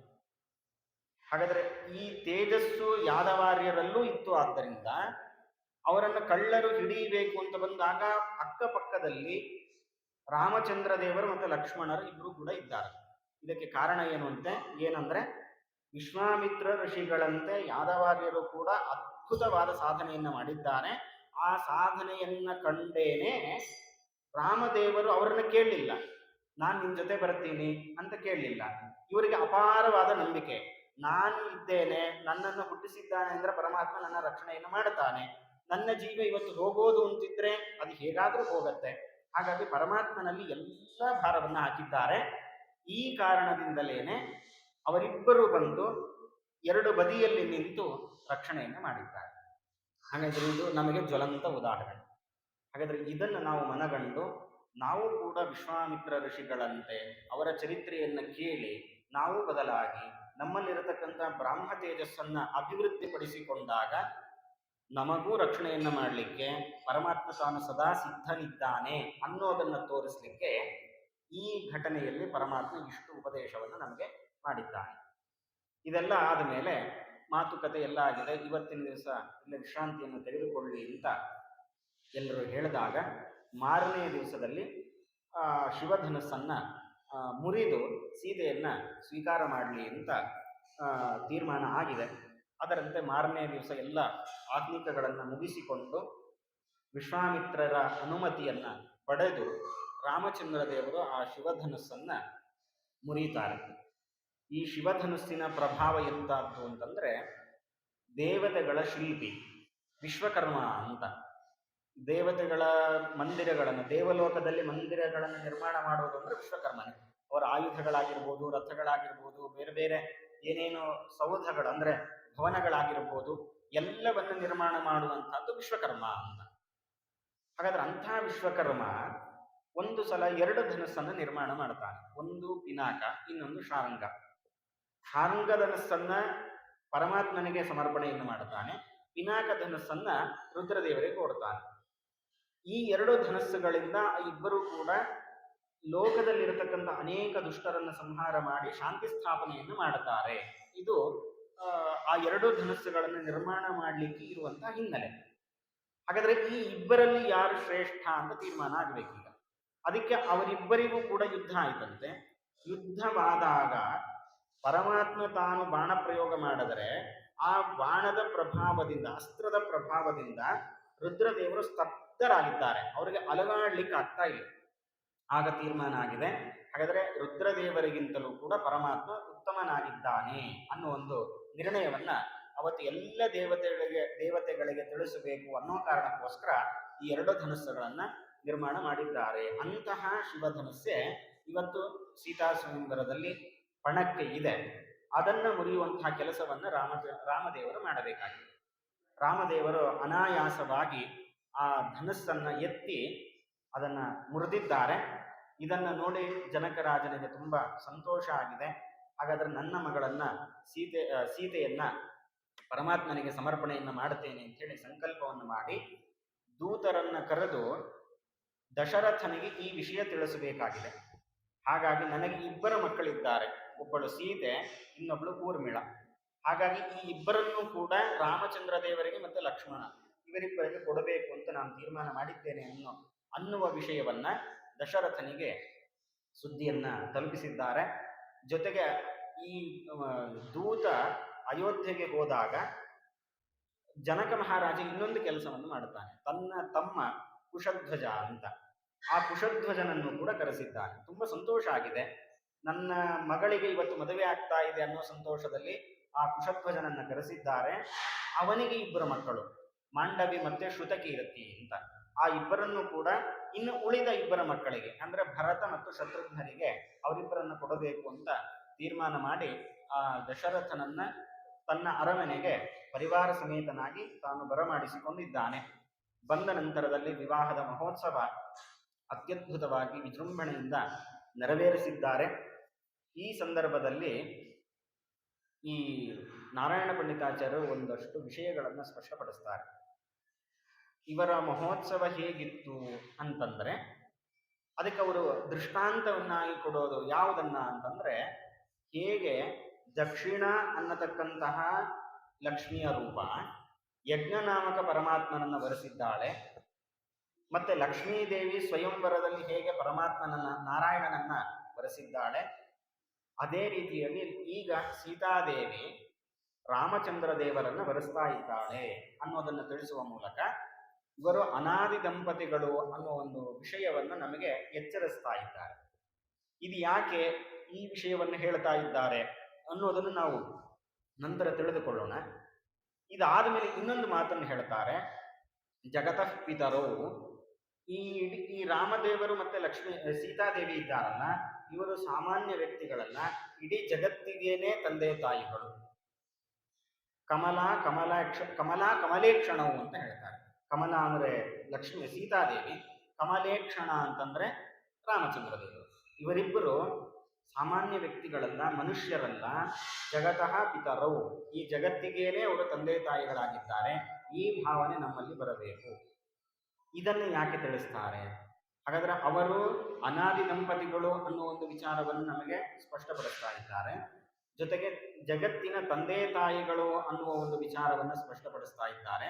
ಹಾಗಾದ್ರೆ ಇಂತಹ ಈ ಎರಡು ವಿಚಾರಗಳನ್ನು ತಿಳಿಸ್ಲಿಕ್ಕೆ ಕಾರಣ ಏನು ಅನ್ನೋದನ್ನ ನಾವು ಗಮನಿಸಬೇಕಾಗಿದೆ. ಈ ಸಂದರ್ಭದಲ್ಲಿ ದೇವಾನುದೇವತೆಗಳೆಲ್ಲರೂ ಕೂಡ ತಾವು ಬಂದಿದ್ದಾರಂತೆ. ನಮ್ಮ ತಂದೆ ತಾಯಿಯಾಗಿರತಕ್ಕಂಥ ಪರಮಾತ್ಮ ಇವತ್ತು ಮದುವೆಯನ್ನ ಮಾಡಿಕೊಳ್ತಾ ಇದ್ದಾನೆ, ಅದರಲ್ಲಿ ನಾವು ಪಾಲ್ಗೊಳ್ಳಬೇಕು ಅಂತ ಹೇಳಿ ಆಕಾಶದಲ್ಲಿ ಅನೇಕ ದೇವತೆಗಳು ನೆರೆದಿದ್ದಾರೆ. ಈ ಸ್ವಯಂವರವನ್ನ ಕಣ್ತುಂಬಿಕೊಂಡಿದ್ದಾರೆ. ಅವರ ಮದುವೆ ವಿಜೃಂಭಣೆಯಿಂದ ನಡೆದು ಯಾರ್ಯಾರಿಗೆ ಏನೇನು ಪಾರಿತೋಷಕಗಳನ್ನು ಕೊಡಬೇಕು, ಉಡುಗೊರೆಗಳನ್ನು ಕೊಡಬೇಕು, ಎಲ್ಲ ಉಡುಗೊರೆಗಳನ್ನು ಕೊಟ್ಟು ಜನಕ ಮಹಾರಾಜ ಎಲ್ಲರನ್ನು ಸಂತೋಷಗೊಳಿಸಿದ್ದಾನೆ. ಜೊತೆಗೆ ಪುರೋಹಿತರಾಗಿರತಕ್ಕಂಥ ಶತಾನಂದರಾಗಿರಬಹುದು, ವಿಶ್ವಾಮಿತ್ರ ಋಷಿಗಳಾಗಿರಬಹುದು, ಅಥವಾ ವಸಿಷ್ಠ ಋಷಿಗಳು, ಇವರೆಲ್ಲರಿಗೂ ಕೂಡ ಬ್ರಾಹ್ಮಣರಿಗೆ ಕೈ ತುಂಬ ಸಂಭಾವನೆಯನ್ನು ಕೊಟ್ಟು ಅವರು ಏನೇನು ಕೇಳ್ತಾರೋ ಎಲ್ಲವನ್ನು ಜನಕ ಮಹಾರಾಜ ಕೊಟ್ಟಿದ್ದಾನೆ ಅನ್ನೋ ವಿಚಾರವನ್ನು ತಿಳಿಸಿ, ಈ ಎಲ್ಲ ಘಟನೆಗಳು ಮುಗಿದ ಮೇಲೆ ವಿಶ್ವಾಮಿತ್ರ ಋಷಿಗಳು ನನ್ನ ಕೆಲಸ ಮುಗಿದಿದೆ, ನಾನು ಹೋಗಿ ಬರ್ತೇನೆ ಅಂತ ಹೇಳಿ ಬೀಳ್ಕೊಟ್ಟಿದ್ದಾರೆ. ಎಲ್ಲರಿಗೂ ಕೂಡ ಸ್ವಲ್ಪ ಬೇಸರ ಆಗಿದೆ. ಇಷ್ಟು ದಿವಸ ಇತ್ತು ಎಲ್ಲ ಈ ಕಾರ್ಯದಲ್ಲಿ ತಾವು ಮುಂದೆ ನಿಂತು ನೇತೃತ್ವವನ್ನು ವಹಿಸಿ ಈ ಮಂಗಳ ಕಾರ್ಯ ಆಗ್ಲಿಕ್ಕೆ ಪ್ರಥಮವಾಗಿ ಕಾರಣಕರ್ತರಾದವರು ವಿಶ್ವಾಮಿತ್ರ ಋಷಿಗಳು. ಇನ್ನು ಅವರು ತಮ್ಮ ಪ್ರಯಾಣವನ್ನು ಅವರು ಮಾಡ್ತಾರೆ ಅಂತ ಗೊತ್ತಾಗಿ ಸ್ವಲ್ಪ ಬೇಸರ ಆಗಿದೆ. ಆದರೂ ಕೂಡ ಅವರನ್ನು ಕಳಿಸಿಕೊಡುವಂಥದ್ದು ಆಗಲೇಬೇಕು. ಆದ್ರಿಂದ ತುಂಬಾ ಭಾರದ ಹೃದಯದಿಂದ ಅವರನ್ನ ಬೀಳ್ಕೊಟ್ಟಿದ್ದಾರೆ. ಇದಾದ ಮೇಲೆ ಇವರು ಅಯೋಧ್ಯೆಯ ಕಡೆಗೆ ಪ್ರಯಾಣವನ್ನು ಮಾಡ್ತಾ ಇದ್ದಾರೆ. 4 ಜನ ದಂಪತಿಗಳು ಅಂದರೆ ರಾಮ, ಲಕ್ಷ್ಮಣ, ಭರತ, ಶತ್ರುಘ್ನ, ಸೀತಾದೇವಿ, ಊರ್ಮಿಳ, ಮಾಂಡವಿ, ಶ್ರುತಕೀರ್ತಿ, ಈ 4 ಜನ ಪ್ರಯಾಣವನ್ನು ಮಾಡ್ತಾ ಇದ್ದಾರೆ. ದಶರಥ, ಅವನ ಹೆಂಡತಿಯರು, ಜೊತೆಗೆ ವಸಿಷ್ಠ ಋಷಿಗಳು, ಇವರೆಲ್ಲ ಪ್ರಯಾಣವನ್ನ ಮಾಡ್ತಾ ಇದ್ದಾರೆ. ಈ ವಿಷಯ ಪರಶುರಾಮ ದೇವರಿಗೆ ತಿಳಿದು ಪರಶುರಾಮ ದೇವರು ರಾಮನ ಸಮೀಪಕ್ಕೆ ಬಂದಿದ್ದಾರೆ. ಈಗ ನಾವು ಇಲ್ಲಿ ತಿಳಿಯಬೇಕಾದ ವಿಚಾರಗಳು ಏನು ಅಂತಂದ್ರೆ, ಒಂದು ಅನಾದಿ ದಂಪತಿಗಳು ಅನ್ನೋ ಒಂದು ವಿಚಾರವನ್ನ ತಿಳಿಸಿಕೊಟ್ಟಿದ್ದಾರೆ. ಜೊತೆಗೆ ಅವರು ತಂದೆ ತಾಯಿಗಳು ಅನ್ನೋ ವಿಚಾರವನ್ನ ತಿಳಿಸಿಕೊಟ್ಟರು. ಈ ಎರಡು ಅಂಶಗಳನ್ನ ನಮ್ಮ ಗಮನಕ್ಕೆ ತಂದಿರುವ ಕಾರಣ ಏನು ಅಂದ್ರೆ, ನಾವು ಯಾವುದೇ ಕಲ್ಯಾಣಗಳಲ್ಲಿ ಪಾಲ್ಗೊಂಡಾಗ ನಮ್ಮ ಮನಸ್ಥಿತಿ ಹೇಗಿರಬೇಕು ಅನ್ನೋದನ್ನ ತಿಳಿಸ್ಲಿಕ್ಕೆ ಈ ವಿಚಾರವನ್ನು ತಿಳಿಸಿದ್ದಾರೆ. ಮಣಿಮಂಜರಿಯಲ್ಲಿ ರಾಮಾಯಣದ ವಿಚಾರಗಳನ್ನು ತಿಳಿಸುವಾಗ ಒಂದು ಮಾತನ್ನ ನಾರಾಯಣ ಪಂಡಿತಾಚಾರ್ಯರು ಹೇಳ್ತಾರೆ. ಈ ಸೀತೆಯನ್ನ ರಾಮಚಂದ್ರ ದೇವರು ಪರಿತ್ಯಾಗ ಮಾಡಿದ್ರು, ಸೀತೆಯನ್ನ ಕಾಡಿಗೆ ಅಟ್ಟಿದ್ದಾರೆ. ಇದು ದೊಡ್ಡ ಗಲಾಟೆ, ಇದು ದೊಡ್ಡ ಆಕ್ಷೇಪಕ್ಕೆ ಗುರಿಯಾಗಿದೆ. ರಾಮದೇವರ ಮೇಲೆ ಒಂದು ಕಪ್ಪು ಚುಕ್ಕೆಯಂತೆ ನಿಂತಿದೆ. ಹಾಗಾದ್ರೆ ಇಷ್ಟೆಲ್ಲ ಮಾಡ್ಲಿಕ್ಕೆ ಕಾರಣ ಏನು? ರಾಮದೇವರಿಗೆ ಗೊತ್ತಿರಲಿಲ್ವಾ? ಈ ಮುಂದೆ ಒಂದು ಸಂದರ್ಭದಲ್ಲಿ ಹೇಳ್ತಾರೆ, ಕೈಕೇಯಿ ತಾನು ವನಕ್ಕೆ ಹೋಗಬೇಕು ಅಂತ ಹೇಳಿದಾಗ ಆಗ ರಾಮಚಂದ್ರ ದೇವರು ಮಾತಾಡೋದನ್ನ ಕೇಳಿದ್ರೆ ಎಷ್ಟು ಸೊಗಸಾಗಿ ಮಾತಾಡ್ತಾರೆ. ಯಾರಿಗೂ ನೋವಾಗಬಾರದು. ಒಂದು ಹಂತದಲ್ಲಿ ಕೌಸಲ್ಯ ಕೇಳ್ತಾಳೆ, ಕೈಕೇಯಿ ನನಗಿಂತಲೂ ಚಿಕ್ಕವಳು, ನಾನು ರಾಜಮಾತೆ, ರಾಜನ ಮೊದಲ ಹೆಂಡತಿ, ಆ ಕೈಕೇಯಿಗೆ ಎಷ್ಟು ಅಧಿಕಾರ ಇದೆ ರಾಜ್ಯದ ಮೇಲೆ, ಅದಕ್ಕಿಂತಲೂ ಹೆಚ್ಚಿನ ಅಧಿಕಾರ ನನ್ನ ಮೇಲಿದೆ. ಹಾಗಾಗಿ ನಾನು ಆಜ್ಞೆ ಮಾಡ್ತೀನಿ, ನೀನು ಕಾಡಿಗೆ ಹೋಗೋದು ಬೇಡ. ನೀನು ಅಷ್ಟಕ್ಕೂ ಮೀರಿ ಕಾಡಿಗೆ ಹೋಗೋದಾದ್ರೂ ಹೋಗು, ನನ್ನನ್ನು ನಿನ್ನ ಜೊತೆ ಕರ್ಕೊಂಡು ಹೋಗು ಅಂತೇಳಿ ಪರಿಪರಿಯಾಗಿ ಕೌಸಲ್ಯ ಹೇಳಿದಾಗ ಕೌಸಲ್ಯಗೆ ಸಾಂತ್ವನದ ನುಡಿಗಳನ್ನ ರಾಮಚಂದ್ರ ದೇವರು ಹೇಳ್ತಾರೆ. ಅವಳು ತಪ್ಪು ಮಾಡಿಲ್ಲ, ಯಾಕೆ ಅಷ್ಟು ಕಠೋರವಾಗಿ ಮಾತಾಡ್ತೀಯ? ಹೀಗೆಲ್ಲ ಒಬ್ಬ ಹೆಣ್ಣು ಮಗಳ ಬಗ್ಗೆ ಒಂದು ಚಕಾರ ಎತ್ತೋದಿಲ್ಲ. ಕೈಕೇಯಿ ತನಗೆ ಮಾಡಬಾರದ ಅನ್ಯಾಯ ಮಾಡ್ತಾ ಇದ್ದಾಳೆ ಅಂತ ಎಲ್ಲರಿಗೂ ಗೊತ್ತಾಗಿದೆ, ಆದರೆ ರಾಮನ ಮನಸ್ಸಿಗೆ ಅದು ಚೂರೂ ಬಂದಿಲ್ಲ. ಕೆಲವೊಂದು ಕಾವ್ಯಗಳಲ್ಲಿ ಕವಿಗಳ ವರ್ಣನೆಯನ್ನು ಮಾಡುತ್ತಾರೆ. ರಾಮಚಂದ್ರ ದೇವರು ಬರ್ತಾರೆ ಕೈಕೇಯಿಯ ಬಳಿಗೆ ಬಂದಾಗ, ಕೈಕೇಯಿ ಹೇಳ್ತಾಳೆ, ದಶರಥನಿಗೆ ಹೇಳಲಿಕ್ಕಾಗಲ್ಲ, ಅಲ್ಲಿ ಒಂದ್ ಕಡೆ ಸುಮ್ಮನೆ ಕೂತಿರ್ತಾನೆ, ದುಃಖದಲ್ಲಿ ಕೂತಿರ್ತಾನೆ. ಇನ್ನು ಈ ವಿಷಯ ರಾಮಚಂದ್ರ ದೇವರಿಗೆ ತಿಳಿಸಲೇಬೇಕು ಅಂತ ಹೇಳಿ ಕೈಕೇಯಿ ತಾನು ಮಾತಾಡ್ತಾ, ನಿಮ್ಮ ತಂದೆಯವರು ನನಗೆ 2 ವರ ಕೊಟ್ಟಿದ್ರು, ಅದರ ನಿಮಿತ್ತವಾಗಿ ನೀನು ಕಾಡಿಗೆ ಹೋಗ್ಬೇಕು. 1 ವರ ನೀನು 14 ವರ್ಷ ವನವಾಸ ಮಾಡಬೇಕು, 2ನೇ ವರ ನನ್ನ ಮಗ ಭರತ ರಾಜನಾಗಬೇಕು ಅಂತ. ಇದು ಕೇಳಿದಾಗ ರಾಮದೇವರಿಗೆ ಇನ್ನಿಲ್ಲದ ಸಂತೋಷ ಆಗತ್ತೆ. ಕೈಕೇಯಿಯನ್ನ ಬೈಯೋದಲ್ಲ, ಹೊಗಳುತ್ತಾನೆ. ಏನು ಅಂತ, ನನ್ನ ಮೇಲೆ ಎಷ್ಟು ಪ್ರೀತಿ ಇದೆ ನಿನಗೆ. ಯಾಕೆ ಪ್ರೀತಿ? ನಾನು ಎಲ್ಲಿ ರಾಜನಾದರೆ ರಾಜನಾದವನಿಗೆ 108 ತಲೆಬಿಸಿ. ನೋಡ್ಲಿಕ್ಕೆ ಒಳ್ಳೆ ರಾಜನಾಗಿದ್ದಾನೆ, ಒಳ್ಳೆ ಐಷಾರಾಮಿ ಜೀವನ ಅಂತ ಅನಿಸುತ್ತೆ. ಆದರೆ ರಾಜ್ಯದಲ್ಲಿ ಏನೇ ಸ್ವಲ್ಪ ಹೆಚ್ಚು ಕಡಿಮೆ ಆದರೂ ಮೊದಲಿಗೆ ಹೆಸರು ಬರೋದು ರಾಜನಿಗೆ. ಇದಷ್ಟೇ ಅಲ್ಲದೇನೆ ಸಾಕಷ್ಟು ಜವಾಬ್ದಾರಿಗಳು. ಹಾಗಾದ್ರೆ ಈ ಎಲ್ಲಾ ಜವಾಬ್ದಾರಿಗಳಿಂದ ನಾನು ನಲಗಬಾರದು, ಅಂದ್ರೆ ನನಗೆ ತೊಂದರೆ ಆಗಬಾರದು ಅನ್ನೋ ಉದಾತ್ತವಾದ ಕಳಕಳಿಯಿಂದ ನಾನು ರಾಜನಾಗಬಾರದು ಅಂತ ನೀನು ಪ್ರಾರ್ಥನೆ ಮಾಡಿದ್ಯಲ್ಲ, ನಿನಗೆ ನನ್ನ ಮೇಲೆ ಎಲ್ಲಿಲ್ಲದ ಪ್ರೀತಿ, ಭರತನಿಗಿಂತಲೂ ಹೆಚ್ಚು ಪ್ರೀತಿ ನನ್ನ ಮೇಲೆ ಮಾಡತಿ ಅನ್ನುವ ಮಾತುಗಳನ್ನು ಆಡ್ತಾನೆ. ಮೊದಲು ಕೈಕೇಯಿ ಇದ್ದಿದ್ದು ಹಾಗೇನೆ, ಭರತನಿಗಿಂತಲೂ ಹೆಚ್ಚು ರಾಮದೇವರಲ್ಲಿ ಪ್ರೀತಿ ಇತ್ತು. ಇಂತಹ ರಾಮಚಂದ್ರ ದೇವರು ತನಗೆ ಅನ್ಯಾಯ ಮಾಡಿರತಕ್ಕಂತಹ ಕೈಕೇಯಿಯ ಬಗ್ಗೆ ಒಂದು ಅಪಸ್ವರವನ್ನು ಎತ್ತಿದ್ದಿಲ್ಲ. ಅಂತಹ ರಾಮಚಂದ್ರ ದೇವರು ಇವತ್ತು ಸೀತೆಯನ್ನ ಕಾಡಿಗೆ ಅಟ್ಟುತ್ತಾ ಇದ್ದಾರೆ. ಅದು ತನ್ನ ಹೆಂಡತಿ. ತಾನು ಕಾಡಿಗೆ ಹೋಗ್ಲಿಕ್ಕೆ ನಿಂತಾಗ ಕೈಕೇಯಿ ಕೇಳಿದ್ದು ನಿಮಗೆ ಮಾತ್ರ ಕಾಡಿಗೆ ಹೋಗ್ಲಿಕ್ಕೆ, ನನ್ನನ್ನಲ್ಲ, ಹಾಗಾಗಿ ನಾನು ಇಲ್ಲೇ ಇರ್ತೀನಿ ಅಂತೇಳಿ ರಾಜ್ಯದಲ್ಲಿ ಇದ್ದವಳಲ್ಲ, ನೀವು ಎಲ್ಲಿರ್ತೀರೋ ನಾನು ಅಲ್ಲೇ ಇರ್ತೀನಿ ಅಂತೇಳಿ ಗಂಡನನ್ನ ಅಷ್ಟು ಅನುಸರಿಸಿ ನಡೆದಿರತಕ್ಕಂಥವಳು ಸೀತಾದೇವಿ. ಇದಲ್ಲದೇನೆ ಒಂದು ಬಾರಿ ಅಗ್ನಿ ಪರೀಕ್ಷೆಯ ಮೂಲಕ ಸೀತಾದೇವಿ ಅತ್ಯಂತ ಪರಿಶುದ್ಧಳು ಅನ್ನುವ ವಿಚಾರ ಸ್ಪಷ್ಟ ಆಗಿದೆ, ಜಗತ್ತಿಗೆ ಜಗಜ್ಜಾಹಿರಾಗಿದೆ. ಇಂತಹ ಸಂದರ್ಭ ಇದ್ದರೂ ಕೂಡ ಇಂತಹ ರಾಮದೇವರು ಸೀತೆಯನ್ನ ಪರಿತ್ಯಾಗ ಮಾಡಲಿಕ್ಕೆ ಕಾರಣ ಏನು ಅನ್ನುವ ಪ್ರಶ್ನೆ ನಮಗೆ ಉಳಿದೇ ಉಳಿಯುತ್ತೆ. ರಾಮದೇವರ ಬಗ್ಗೆ ಕಪ್ಪು ಚುಕ್ಕೆ ಅನ್ನೋದು ಆಮೇಲೆ, ಒಟ್ಟು ರಾಮದೇವರ ಇಂತಹ ವ್ಯಕ್ತಿತ್ವ ಇರತಕ್ಕಂಥ ರಾಮಚಂದ್ರ ದೇವರು ಸೀತೆಯನ್ನು ಯಾಕೆ ಕಾಡಿಗೆ ಅಟ್ಟಿದ್ದಾರೆ ಅಂತ ಪ್ರಶ್ನೆ ಬಂದಾಗ ಇದೇ ನಾರಾಯಣ ಪಂಡಿತಾಚಾರ್ಯರು ಮಣಿಮಂಜರಿಯಲ್ಲಿ ಅದಕ್ಕೆ ಉತ್ತರವನ್ನು ಕೊಡುತ್ತಾರೆ. ಏನಂತ, ವ್ಯಾಪ್ತತ್ವ ನಿರವಧ್ಯತ್ವ ತಸ್ಯಾಸ್ತ್ಯಾಗ ಕಥಂ ಭವೇತ್. ಮತ್ತೆ ಯಾಕೆ ಸೀತೆಯನ್ನು ಪರಿತ್ಯಾಗ ಮಾಡಿದಂತೆ ನಟನೆ ಮಾಡಿದ್ದು ಅಂದ್ರೆ ಅದಕ್ಕೆ ಅವರು ನಿರ್ಣಯವನ್ನು ಕೊಡುತ್ತಾರೆ. ಸುರಾಣಕಾನ್ ತಮೋನೇತು ತತ್ಯಾದೈವ ಜಾನಕಿ. ಯಾಕೆ ಸೀತಾದೇವಿಯನ್ನ ಬಿಟ್ಟಂತೆ ನಟನೆ ಮಾಡಿದ್ದು? ಬಿಡ್ಲಿಕ್ಕೆ ಸಾಧ್ಯ ಇಲ್ಲ. ಈಗ ಒಂದು ವಸ್ತುವನ್ನು ನಾವು ದೂರ ಮಾಡಿಕೊಳ್ಳಬೇಕು ಅಂದ್ರೆ ಹೇಗೆ? ಅದಕ್ಕೆ ದೂರ ಮಾಡಲಿಕ್ಕೆ 2 ಕಾರಣಗಳಿವೆ. ಒಂದು, ಅದರಲ್ಲಿ ಏನೋ ದೋಷ ಇದೆ, ಹಾಗಾಗಿ ಅದನ್ನು ದೂರ ಮಾಡ್ಕೊಳ್ತೀವಿ. ಇವತ್ತು ಮನೆಯಲ್ಲಿ ಕನ್ನಡಿ ಇದೆ, ಮುಖ ಅಲಂಕಾರ ಮಾಡಿಕೊಳ್ಳುವಾಗ ಆ ಕನ್ನಡಿಯನ್ನು ನೋಡ್ತೀವಿ. ಆ ಕನ್ನಡಿ ಏನಾದರೂ ಒಡೆದು ಹೋಯಿತು ಅಂತಾದರೆ ಅದು ದೋಷ. ಅಂದ್ರೆ ಇನ್ನು ಅದರಿಂದ ತುಂಬಾ ಅನರ್ಥಗಳಾಗತ್ತೆ, ಕೈ ಕುಯ್ಯೋದು ಅಥವಾ ಇನ್ನೇನೋ ಆಗೋದು, ಇನ್ನು ಒಡೆದು ಹೋಗುವಂಥದ್ದು ಇದೆಲ್ಲ ಆಗತ್ತೆ. ಹಾಗಾಗಿ ನಾವೇನು ಮಾಡ್ತೀವಿ, ಅದನ್ನು ದೂರ ಮಾಡ್ತೀವಿ, ನಮ್ಮಿಂದ ದೂರ ಸರಿಸ್ತೀವಿ. ಯಾಕೆ? ಅದರಲ್ಲಿ ದೋಷ ಇದೆ ಅನ್ನೋ ಕಾರಣಕ್ಕಾಗಿ. ಇನ್ನು ದೂರ ಮಾಡಲಿಕ್ಕೆ ಪ್ರಸಂಗ ಬರೋದು ಇನ್ನು ಯಾವಾಗ ಅಂದ್ರೆ, ಈಗ ಕನ್ನಡಿಯನ್ನೇ ತಗೊಂಡ್ರೆ ಅದು ಒಂದಿಷ್ಟೇ ಜಾಗದಲ್ಲಿದೆ, ಇಡೀ ಪ್ರಪಂಚ ಎಷ್ಟಿದೆ ಅಷ್ಟು ತುಂಬಿಕೊಂಡು ಕನ್ನಡಿ ಇಲ್ಲ. ಯಾವುದೋ ನಮ್ಮ ಮನೆಯಲ್ಲಿ ಒಂದು ಗೂಡಲ್ಲಿ ಒಂದು ಅಲ್ಮಾರ್ನಲ್ಲೋ ಎಲ್ಲೋ ಒಂದು ಕಡೆ ಅಥವಾ ಒಂದು ಗೋಡೆಗೆ ನೇತು ಹಾಕಿದ್ದೋ ಏನೋ ಒಂದಿಷ್ಟು ಜಾಗದಲ್ಲಿ ಮಾತ್ರ ಇದೆ, ಇನ್ನು ಬೇರೆ ಕಡೆ ಅದು ಎಲ್ಲೂ ಇಲ್ಲ. ಹಾಗಾದ್ರೆ ದೂರ ಮಾಡಲಿಕ್ಕೆ ಅವಕಾಶ ಇರೋದು ಈ ರೀತಿ ಇದ್ದಾಗ ಮಾತ್ರ, ಅಂದ್ರೆ ಇಷ್ಟಿಷ್ಟೇ ಜಾಗದಲ್ಲಿ ಇರುತ್ತವೆ ಅಂತಾದಾಗ. ಈಗ ನಾನು ನನ್ನ ಮನೆಯಿಂದ ದೂರ ಆಗಿದ್ದೇನೆ, ಯಾಕೆ? ನಾನು ಇಷ್ಟೇ ಈಗ ಎಲ್ಲಿ ಕೂತಿದ್ದೇನೋ ಇಷ್ಟೇ ಜಾಗದಲ್ಲಿ ನಾನು ಇರ್ಲಿಕ್ಕೆ ಸಾಧ್ಯ. ಹಾಗಾದ್ರೆ ನಾನು ಇಲ್ಲಿದ್ದಾಗ ಮನೆಯಲ್ಲಿ ಇಲ್ಲ, ಮನೆಗೆ ಹೋದಾಗ ಇಲ್ಲಿರ್ಲಿಕ್ಕೆ ಸಾಧ್ಯ ಇಲ್ಲ. ಅಂದ್ರೆ ಇಷ್ಟಿಷ್ಟೇ ಜಾಗದಲ್ಲಿ ಇರ್ತೀವಿ ಅಂದಾಗ ದೂರ ಆಗುವ ಪ್ರಸಂಗ ಇದೆ. ಅಥವಾ ಆ ವ್ಯಕ್ತಿಯಲ್ಲೋ ಪದಾರ್ಥದಲ್ಲೋ ಏನೋ ಒಂದು ದೋಷ ಕಂಡಿದೆ ಅಂದಾಗ ಅದನ್ನು ನಾವು ದೂರ ಮಾಡ್ಕೊಳ್ತೀವಿ. ಹೀಗೆ ಸೀತಾದೇವಿಯನ್ನು ದೂರ ಮಾಡಬೇಕು ಅಂತಾದ್ರೆ ಈ ಎರಡರಲ್ಲಿ ಯಾವ್ದಾದ್ರೂ ಒಂದು ಕಾರಣ ಇರಬೇಕು. ಸೀತಾದೇವಿ ಅವಳಲ್ಲಿ ಏನೋ ದೋಷ ಇದೆ, ಇಲ್ಲ ನಿರವದ್ಯತ್ವ, ಅದು ಅನೇಕ ಪ್ರಮಾಣಗಳಿಂದ ಸ್ಪಷ್ಟ ಆಗಿದೆ. ಅಗ್ನಿ ಪ್ರವೇಶ ಮಾಡುವ ಮೂಲಕನೇ ಸೀತಾದೇವಿ ಅತ್ಯಂತ ಪರಿಶುದ್ಧಳು ಅಂತ ಸಾಬೀತಾಗಿದೆ. ಹಾಗಾಗಿ ನಿರವದ್ಯ, ಅವಳಲ್ಲಿ ಯಾವ ಅವಧ್ಯಗಳು ದೋಷಗಳು ಇಲ್ಲ, ಹಾಗಾಗಿ ನಿರವದ್ಯ. ಇನ್ನು ಸೀತಾದೇವಿ ಇಲ್ಲಿದ್ದಾಳೆ, ರಾಮಚಂದ್ರ ದೇವರು ಇನ್ನೆಲ್ಲೋ ಇದ್ದಾರೆ ಅಂದ್ರೆ ಸೀತಾದೇವಿ ವಾಲ್ಮೀಕಿ ಋಷಿಗಳ ಆಶ್ರಮದಲ್ಲಿದ್ದಾಳೆ, ರಾಮಚಂದ್ರ ದೇವರು ಅಯೋಧ್ಯೆಯ ಪಟ್ಟಣದಲ್ಲಿದ್ದಾರೆ.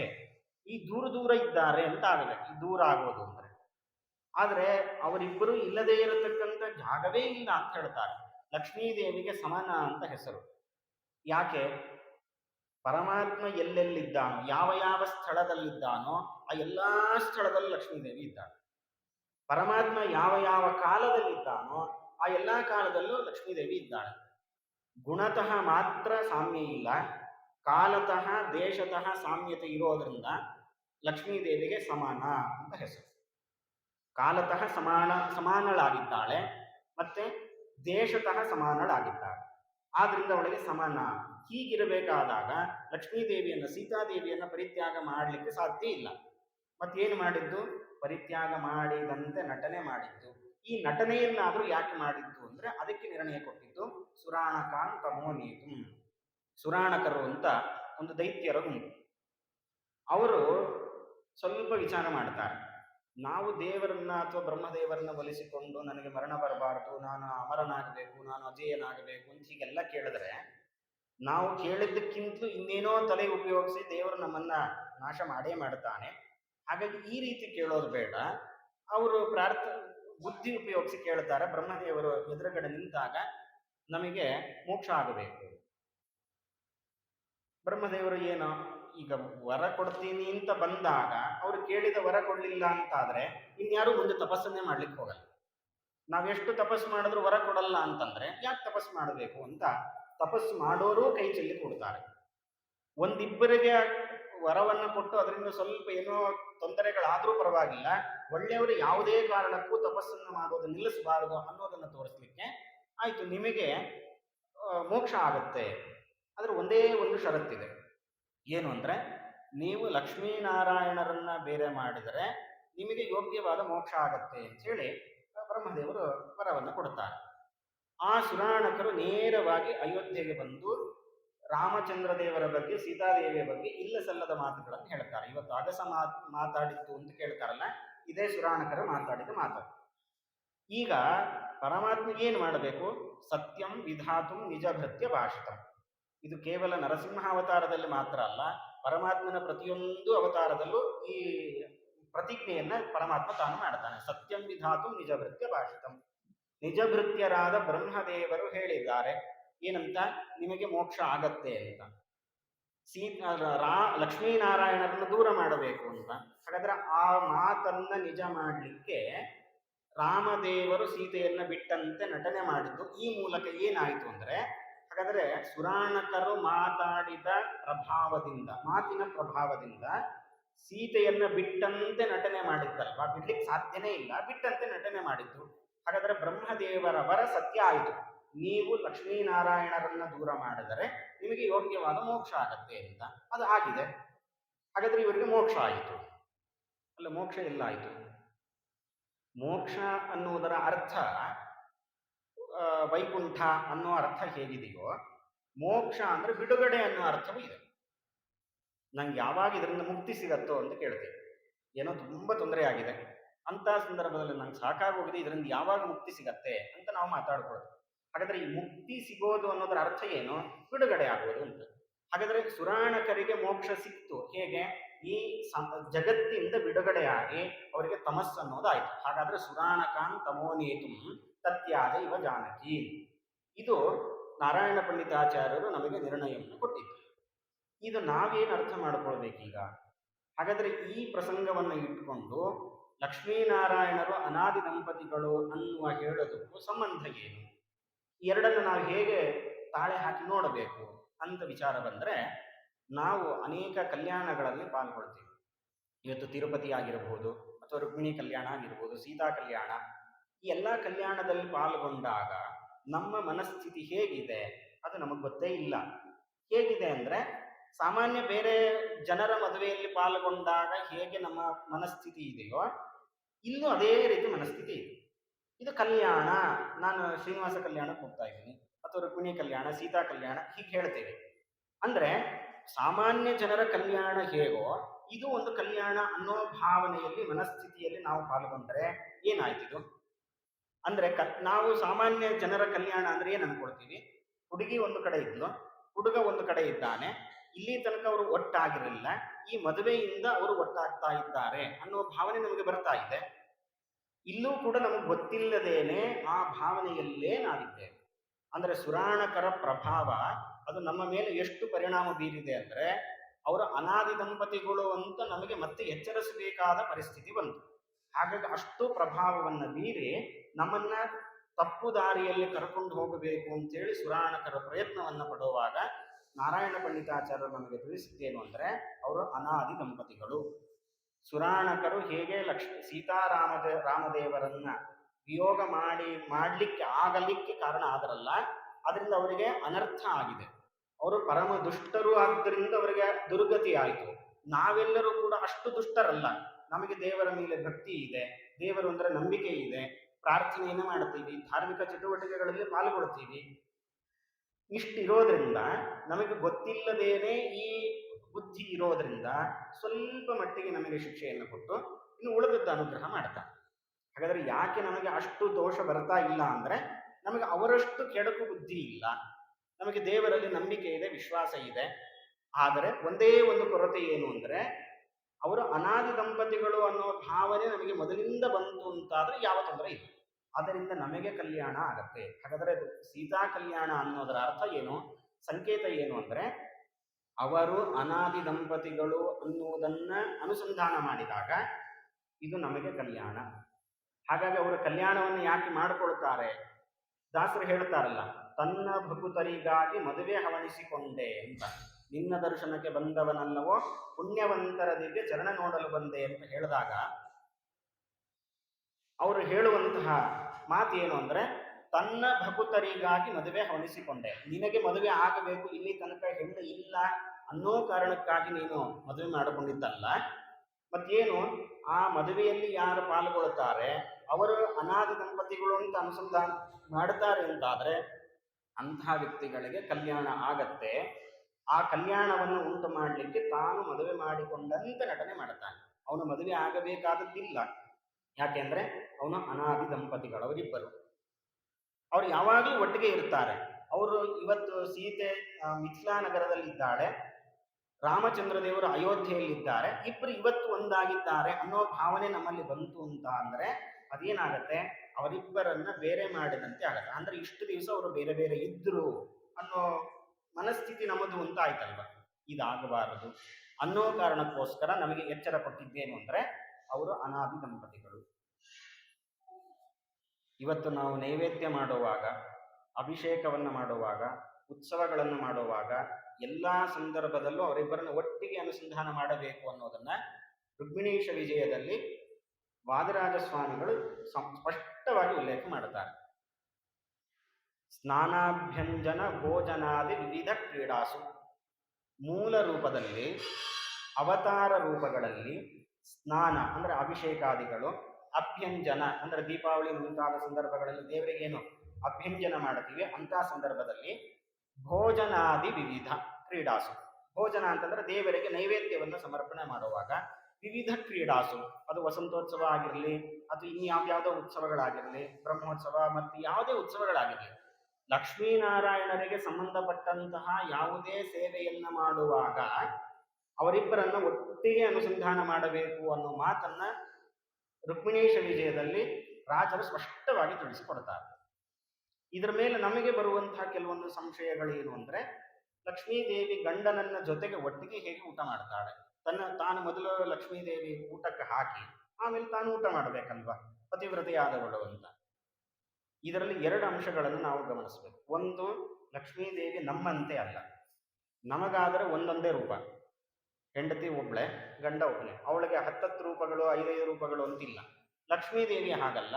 ಛತ್ರ ಚಾಮರ ವ್ಯಜನ ಪರ್ಯಂಕ ಪಾತ್ರ ರೂಪದಲ್ಲಿ ನಿಂತು ಹರಿಯ ಸೇವೆ ಮಾಡುವಳು. ಏನು ಧನ್ಯಳೋ ಲಕ್ಷ್ಮಿ, ಎಂಥ ಮಾನ್ಯಳೋ. ಹಾಗಾಗಿ ಪರಮಾತ್ಮನಿಗೆ ಸಂಬಂಧಪಟ್ಟದ್ದು ಅಂತ ಯಾವ್ದ್ಯಾವ್ದಿದೆ ಎಲ್ಲದರಲ್ಲೂ ಲಕ್ಷ್ಮೀದೇವಿ ಸನ್ನಿಧಾನ ಇದೆ. ಲಕ್ಷ್ಮೀ ಸನ್ನಿಧಾನ ಇದೆ ಅನ್ನೋ ಕಾರಣಕ್ಕಾಗಿಯೇ ಪರಮಾತ್ಮ ಸ್ವೀಕಾರ ಮಾಡ್ತಾನೆ. ಲಕ್ಷ್ಮೀ ಸನ್ನಿಧಾನ ಇಲ್ಲ ಅಂತಾದ್ರೆ ಅದನ್ನ ಕಣ್ಣೆತ್ತು ನೋಡೋದಿಲ್ಲ. ತನ್ನ ಕೊಳಲು, ಅದರಲ್ಲಿ ಲಕ್ಷ್ಮೀ ಸನ್ನಿಧಾನ ಇದೆ. ಶಂಖ ಚಕ್ರ ಗದಾ ಪದ್ಮ ಈ ಆಯುಧಗಳೇನೇನಿದೆ ಅದೆಲ್ಲವೂ ಸಾಕ್ಷಾತ್ ಲಕ್ಷ್ಮೀದೇವಿನೇ. ಲಕ್ಷ್ಮಿಯ ಸನ್ನಿಧಾನವೂ ಅಲ್ಲ, ಲಕ್ಷ್ಮೀದೇವಿನೇ ಆ ರೂಪದಲ್ಲಿ ಇದ್ದಾಳೆ. ಹೀಗಿರಬೇಕಾದಾಗ ಲಕ್ಷ್ಮೀದೇವಿಯನ್ನ ಅವಳು ಹೇಗೆ ತಿಂತಾಳೆ, ಗಂಡನಿಗೆ ಬಡಿಸದೆ ತಾನು ಹೇಗೆ ತಿಂತಾಳೆ ಅಂದ್ರೆ, ನಾವು ನೈವೇದ್ಯ ಸಂದರ್ಭದಲ್ಲಿ ಅನುಸಂಧಾನ ಮಾಡ್ಲಿಕ್ಕಿದೆಯಂತೆ. ಒಂದು ರೂಪದಿಂದ ತಾನು ಬಡಿಸ್ತಾಳೆ, ಒಂದು ರೂಪದಿಂದ ಬೀಸಣಿಗೆ ಬೀಸ್ತಾಳೆ, ಇನ್ನೊಂದು ರೂಪದಿಂದ ಮುಂದೆ ಕುಣಿತಾಳೆ, ಇನ್ನೊಂದು ರೂಪದಿಂದ ಪರಮಾತ್ಮನನ್ನ ಸ್ತೋತ್ರ ಮಾಡ್ತಾಳೆ. ನಮ್ಮಂತೆ ಒಂದು ರೂಪ ಇದೆಯಾ ಲಕ್ಷ್ಮೀದೇವಿಗೆ? ಅನಂತ ರೂಪಗಳು. ಹಾಗಾದ್ರೆ ಒಂದು ರೂಪದಿಂದ ತಾನು ಪರಮಾತ್ಮನ ಜೊತೆಗಿದ್ದು ನಮ್ಮ ಭೋಜನವನ್ನು ಸ್ವೀಕಾರ ಮಾಡ್ತಾಳೆ. ಇದು ಒಂದು ಅಂಶ. ಇನ್ನೊಂದು ಅಂಶ ಏನು ಅಂದ್ರೆ, ಪರಮಾತ್ಮನ ನೈವೇದ್ಯ ಅಂತಂದ್ರೆ ನಮ್ಮಂತೆ ಹಸಿದು ತಿನ್ನುವಂಥದ್ದಲ್ಲ. ಪರಮಾತ್ಮ ತಾನು ನೈವೇದ್ಯವನ್ನು ಸ್ವೀಕಾರ ಮಾಡ್ತಾನೆ ಅಂದ್ರೆ ಇದರ ಅರ್ಥ ಅದರಲ್ಲಿರುವ ತನ್ನದೇ ಸಾರ ರೂಪವನ್ನ ತಾನು ಸ್ವೀಕಾರ ಮಾಡ್ತಾನೆ ಅಂತ.